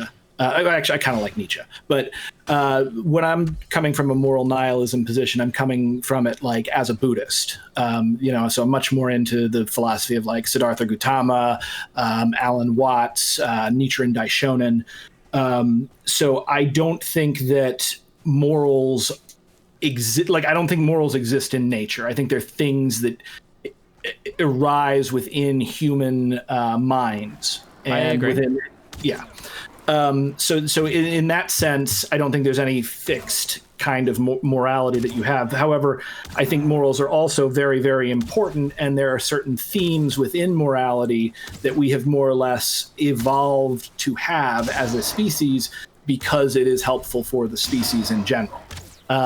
So as far as morality goes, if I could be talking about my own individual morality, I could be talking about my feelings about what society's morality should be, or I could be talking about like what I think ultimately like the sort of answer to moral questions is. I mean, if we're going to appeal to some almost, I don't want to call it biological essentialism, but if we're going to make this appeal to like what's preferential for society or what's most likely to be seen in society, I mean, wouldn't defensive things that you own be like pretty close to fundamentally true there?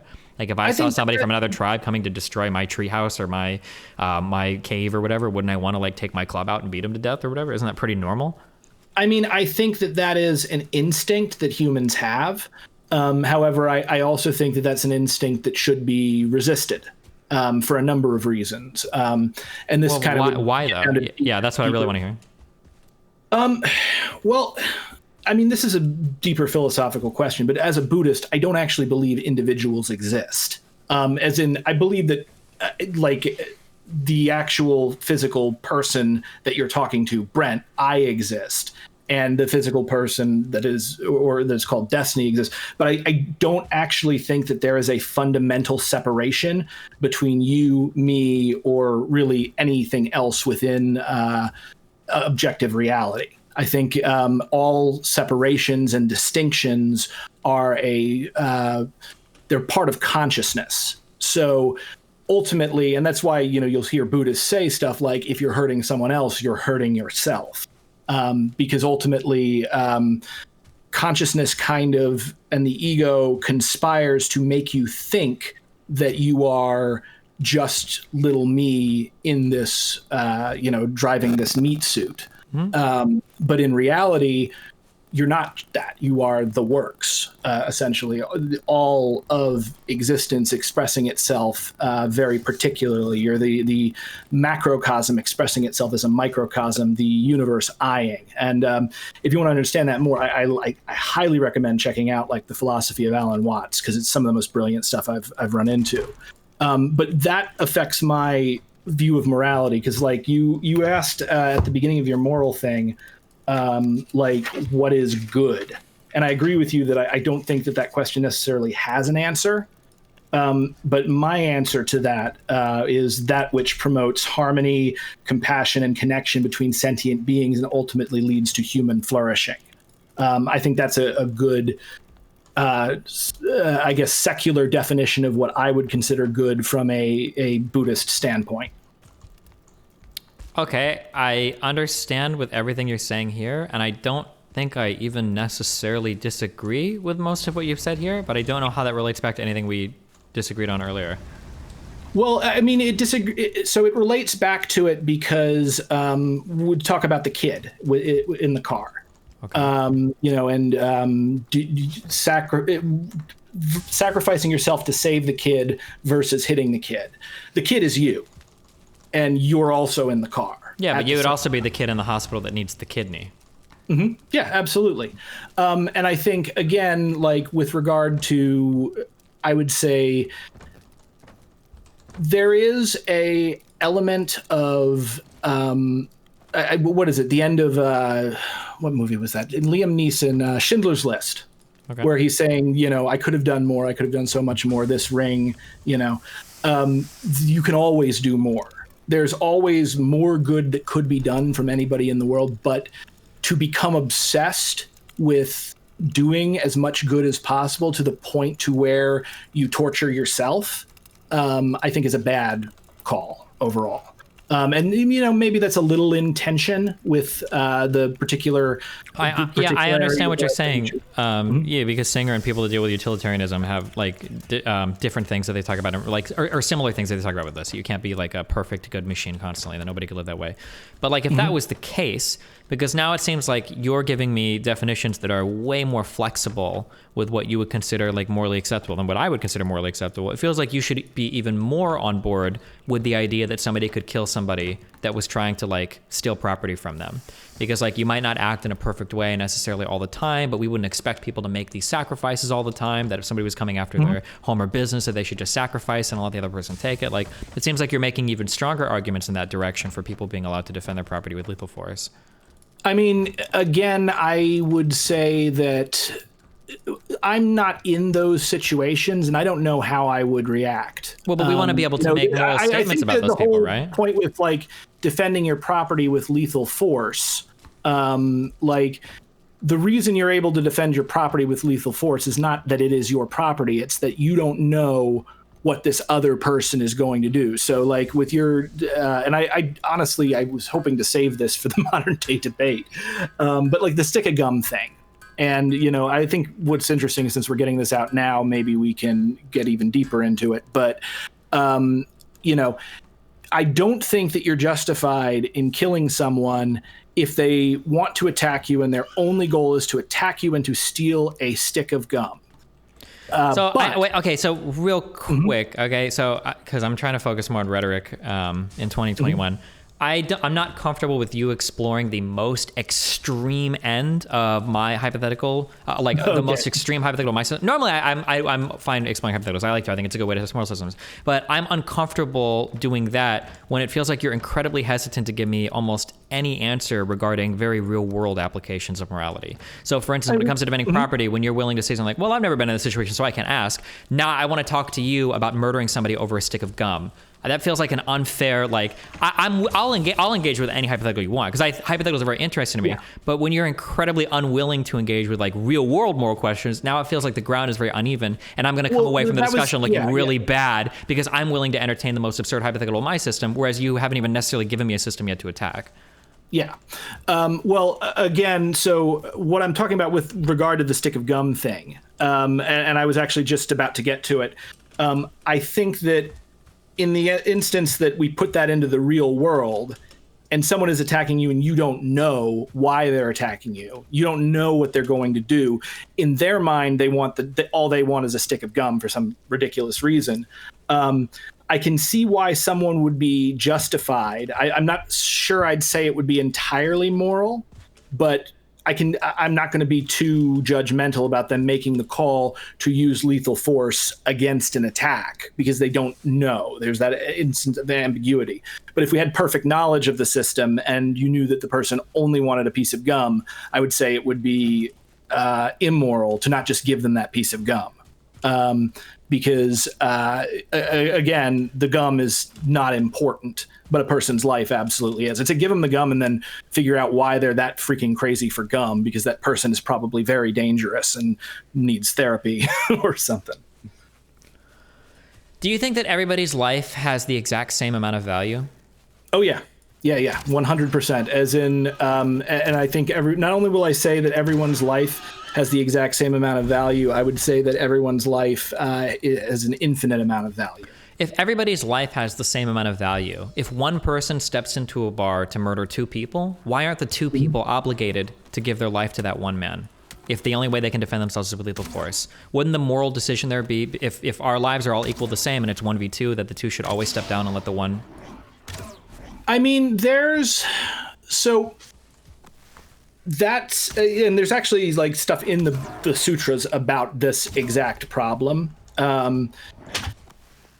The issue here, and again, this gets more back to Buddhism. Oh my God, hold on, real quick. Reality. I'm sorry, I stated this backwards. I mean, if two people are going to kill one person, should the one person always allow the two people to kill him, since there's two of them and only one other person? I stated this backwards. No, I think you understood the concept. And I think we can't help but be partisan to ourselves and our own lives. No, wait. I'm just asking for moral principles, not like how would you react to the situation. Because so what I'm doing here is you've given me a statement that all moral lives are equivalent in value, or that all lives are morally equivalent in value. I don't believe that personally. I don't think that's true. I think there are things that you can do that might cause you to lose value from your life. So for instance, threatening the life of another person, I think can change the value of your life. But you are taking the stronger stance that all lives are equivalent in value. So I'm asking, if it's a 2-on-1 situation, two aggressors versus one innocent person, should the innocent person be allowed to defend themselves with lethal force, or are they compelled to submit themselves to the other two people, since those people arguably have twice as much value as they do? And then what I'm looking for... I'd say neither, actually. Well, what is the solution then? Well, this is ultimately a wash. Again, now wait, how's it a wash? It's 2-on-1. How's it a wash? There's 2 times the value on one end than the other.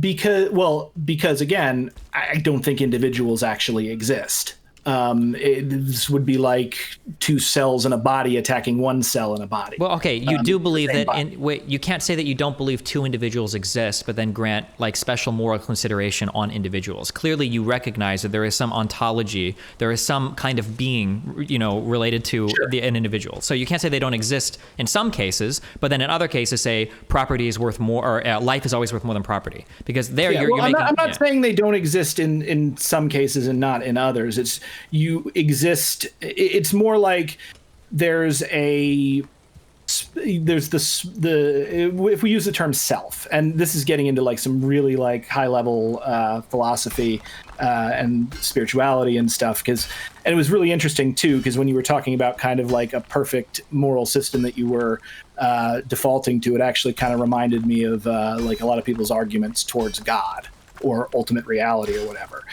Okay, to be clear, I don't think that perfect moral, like the most like jerked himself off for a perfect moral system in the history of the world was Kant, who was very much not religious. I mean, I don't know if I would agree with that, but I understand what you're saying. Go ahead. Yeah. No, I mean, I think when you get to a certain level of, I guess, because of how philosophy works and because of how human brains work, when you get to a certain level of philosophy, like you're ultimately asking questions about God, whether you're an atheist or not, in my opinion. Well, sure. Okay, regardless of that, so backing up on all of that, I'm just saying that like you recognize that even if you think everything flows into itself, or you think that things aren't distinct objects, you are still recognizing a distinction between individuals and non-individuals, because you're willing to make statements relating to the value of a life versus property, right? Absolutely. I'm willing to make, I would say it's a subjective distinction, but it's an important one. Sure. So then my question is, so very simply, of earlier, and if you want to, and I'm not trying to trap you, so if you want to amend like an earlier statement, because I'm asking you a more particular question and you feel like your earlier statement missed the way to phrase that, then you can always reframe something earlier. I'm not trying to like trap you or whatever. But earlier you told me that you so you made it as though all lives were equivalent in value. And so my only question is if two lives are aggressing on one life, I'm asking why the one life morally isn't compelled to give their life to the two aggressors, as the two aggressors will have more value than the individual. That's what I don't understand. So in my system, I don't say that all lives are worth the same. So I could easily say like, oh yeah, well, if it's two people and they're aggressing, the fact that they're aggressing on another life, you know, in that situation would make them worth less than the person that's being aggressed on, is what I would say. So, but it seems like you say that all lives are equivalent, so you're not comfortable making that. So I'm curious how you would solve that, because I feel like intuitively, I don't think you're ever going to say or admit the reasonable conclusion of that logic, which is, well, one innocent individual should always submit himself to two aggressive individuals. I don't think that intuitively you're going to say that. That feels really wrong. So I'm curious how you justify that one individual fighting back with lethal force. Yeah, absolutely. And what I'll tell you is precedent. You're not simply like acting as yourself in relation. Your death is going to ripple through your community, and also a society where people as a general rule submit themselves to being attacked and killed by other more powerful people is going to eventually build a society that is very brutal. Okay, I don't disagree with you.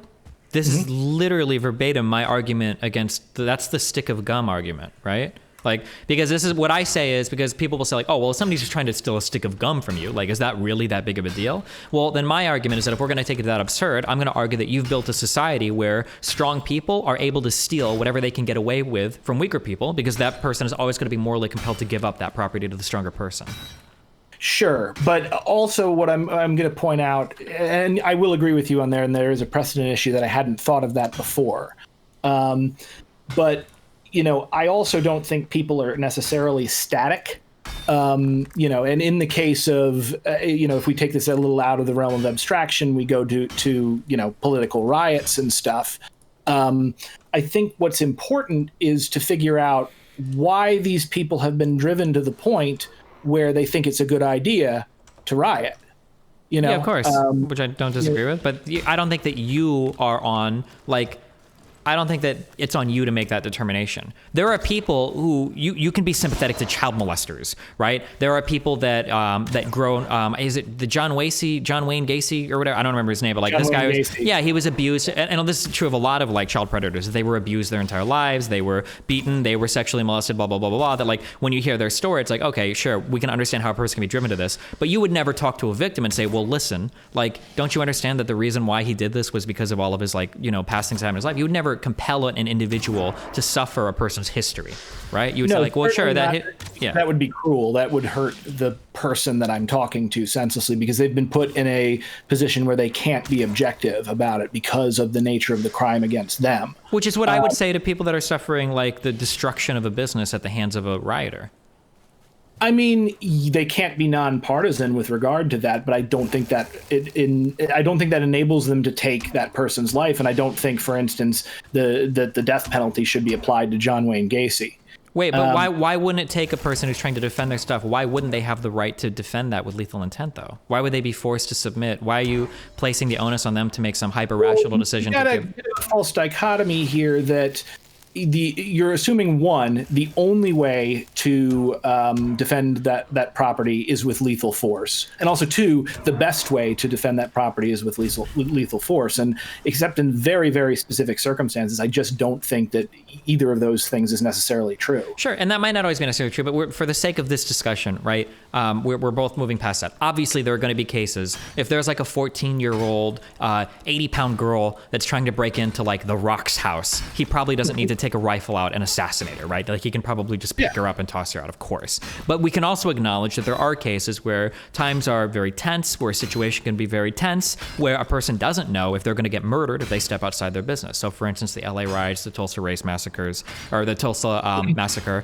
Kristallnacht in Germany with the Jews, like you don't always know 100% what's going to happen. And my issue with saying that like, oh, well, you have to exhaust all other options first, I think sometimes that's reasonable. So for instance, if I hear something in my backyard and I look outside my window and I see like two teens enter like a shed or whatever, I probably have some like negotiating ability here if they know they've been caught. But if I'm in the middle of a riot where, you know, the street's on fire, there's crowds moving up and down the street, and I'm sitting on top of my building, I don't know if I would compel an individual to say like, okay, hey, listen, go out and chat with them and hope for the best, because that person might subject themselves, or I'm asking that person to subject themselves to potentially great physical and bodily harm, maybe even death, in order to try to negotiate with somebody else that's being an aggressor. That's my problem with that take. Yeah, I mean, my issue with the take is I think that would potentially be a better solution than lethal force, even if lethal force was on it. And also, you know, you this goes into human psychology, and you'll notice like people tend to pay more attention to that which threatens them as opposed to that which could benefit them in general.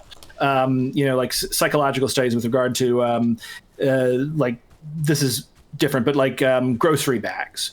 They tested if they would give someone like 5 extra cents, like a 5-cent credit, if they brought their own grocery bags to the grocery store, and very few people responded to it. But then they said, okay, we're going to charge you a 5-cent tax. And suddenly everybody was on board with bringing their own groceries. Because yeah, I think in economics it's called like loss aversion, that like the potential gains are looked at a lot differently than potential losses, even if the amounts are the same. People view them in way different manners. Yeah, I'm familiar with this. Absolutely. And similarly, like, you know, even in comics, like one of the things that's incredible about like visual color design is the human eye is drawn to 2 things: empty white space and also the color red, because it's our lizard brain reacting to like blood. Mm-hmm. So people are, when it comes to violence and potential violence, people tend to place a lot more I guess psychological emphasis on it, and it leads to, if people are not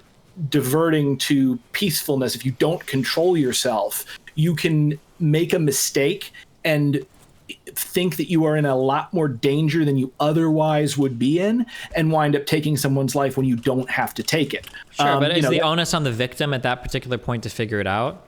So like, let's say, for instance, I'm curious if you'd make the same moral compulsion. Let's say that there's a person, let's say that there's a lady and she's in the bathroom in a bar, and let's say that a guy breaks in, and let's say that this guy's been making like sexually suggestive or threatening comments against her like all night, and she thinks that this guy is coming in to rape her, and this guy is like 100 pounds heavier than her, and if he breaks into the stall, then she's fucked or whatever. Let's say that she has a gun on her. Does she have the right to defend herself, or should she try to negotiate with him and hope that he sees like, well, hold on, like, I don't think you want to do this, or I don't think this is right or whatever, like open the stall door and have like a face-to-face conversation with him?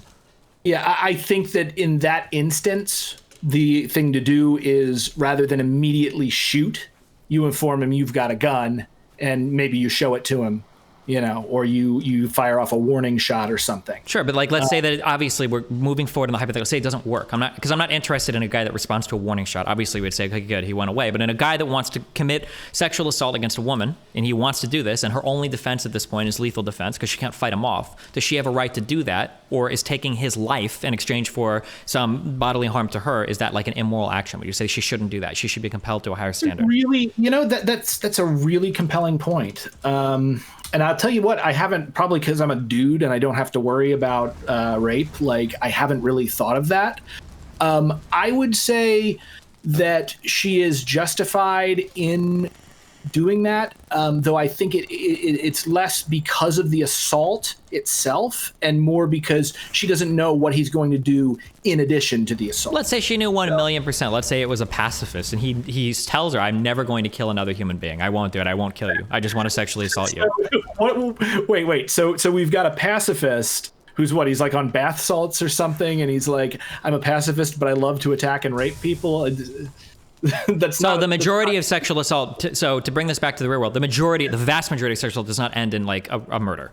It's incredibly rare that happens. It's very, very rare. So I would argue that, as ridiculous as analogy sounds, I'm only making it sound this ridiculous because you're saying like, well, let's say that she knew the guy wasn't going to kill her. But the vast majority of sexual assault doesn't end in murder. So I would say that this, as silly as this analogy sounds, is way more close to reality than the idea of somebody like rape murdering somebody. Well, I mean, again, what I would say with regard to an assault, and I'm not going to tell, women can probably answer that because I am not equipped to really understand what it's like to be raped or to be constantly afraid of rape in the way that a lot of women are.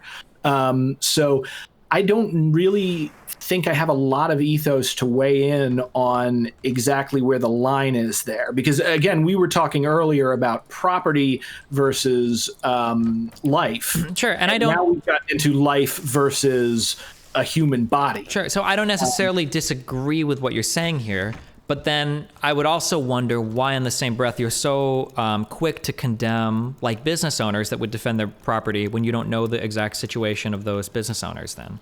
I'm not quick to condemn business owners for defending their property. I'm quick to condemn people who jump at the chance to, a good example is like those militias you saw in Texas that show up and like, we're going to get our guns and shoot people when they try to come and loot our business. Sure. Would you jump if a group of people sprung up with guns and arms to defend women from being raped?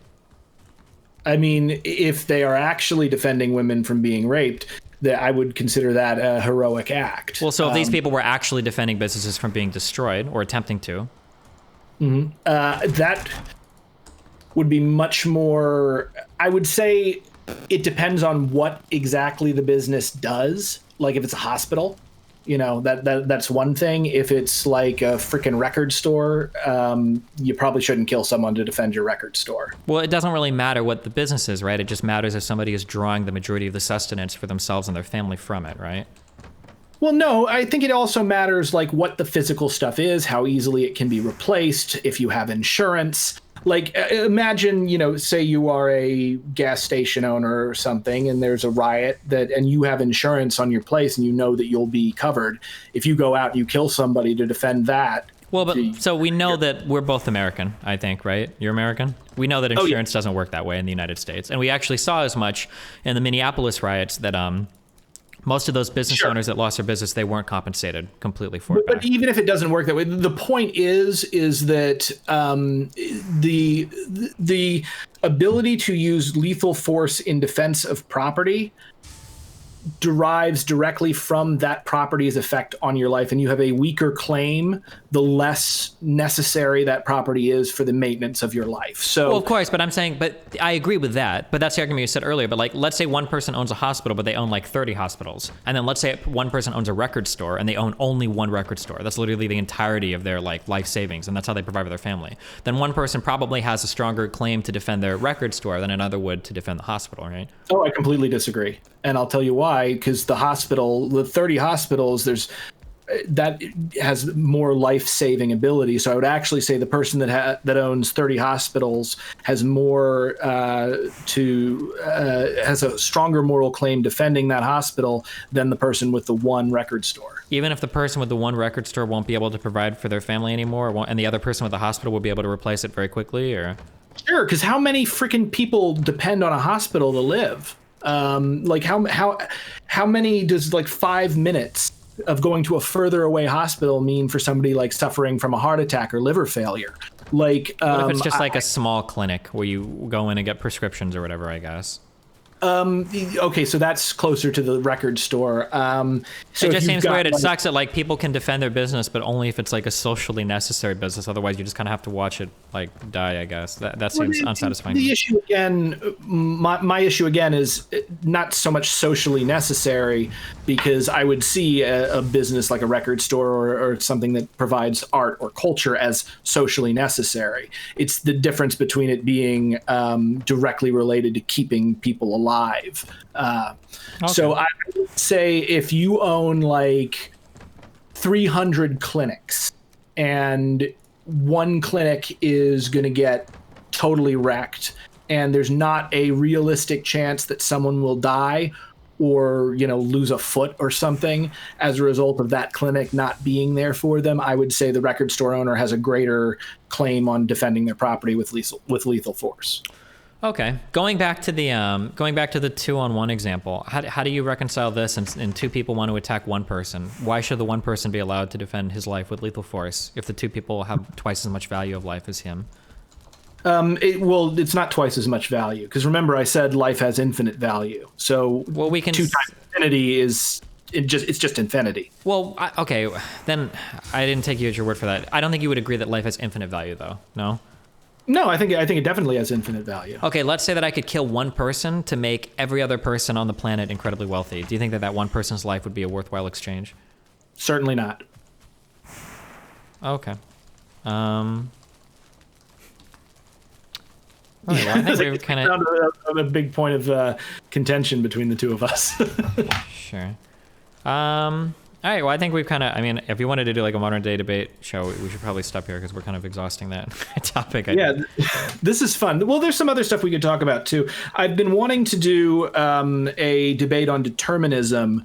It was going to be with rationality rules, but so maybe we can do something with that, or we could continue it. But yeah, this has been really cool, Destiny. I gotta say, I was nervous to come on, both because I gotta say I think you are an incredible rhetorician, and I was really impressed in your takedown of like Alsop and Stryker, particularly because I had debated Stryker beforehand, and it turned into like a shouting match. So you and Vosh, that was a beautiful thing to see. So yeah, I was actually a little hesitant to come on just because of that, and because of like how emotionally, I don't know about emotionally, but strongly you had responded to the critique of the debate.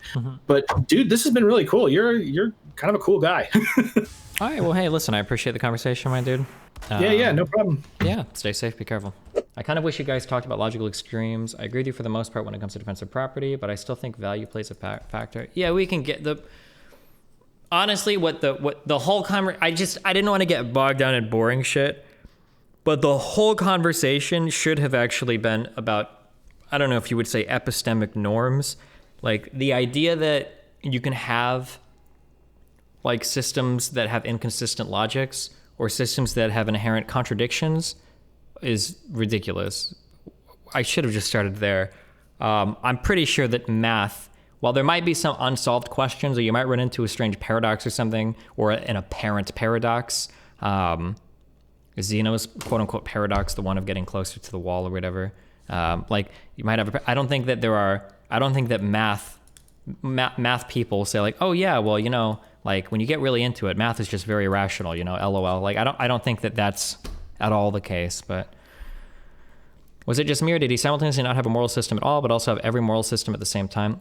Well, I think that there, like I said, this is why I asked, this is why even Zeno's paradox, that's why I say apparent paradox, right? That's why I try to ask people questions to figure out what it is they really believe, because I think there is a moral system there. You're just trying to figure out what they're appealing to at some fundamental level. Remember to hit that like and subscribe, and don't forget the notification bell so that my videos show up right in your feed. Is Dan actually dead? Dan is gone, guys. Stop talking about him. We don't talk about Dan anymore. The only place Dan exists is in my TTS.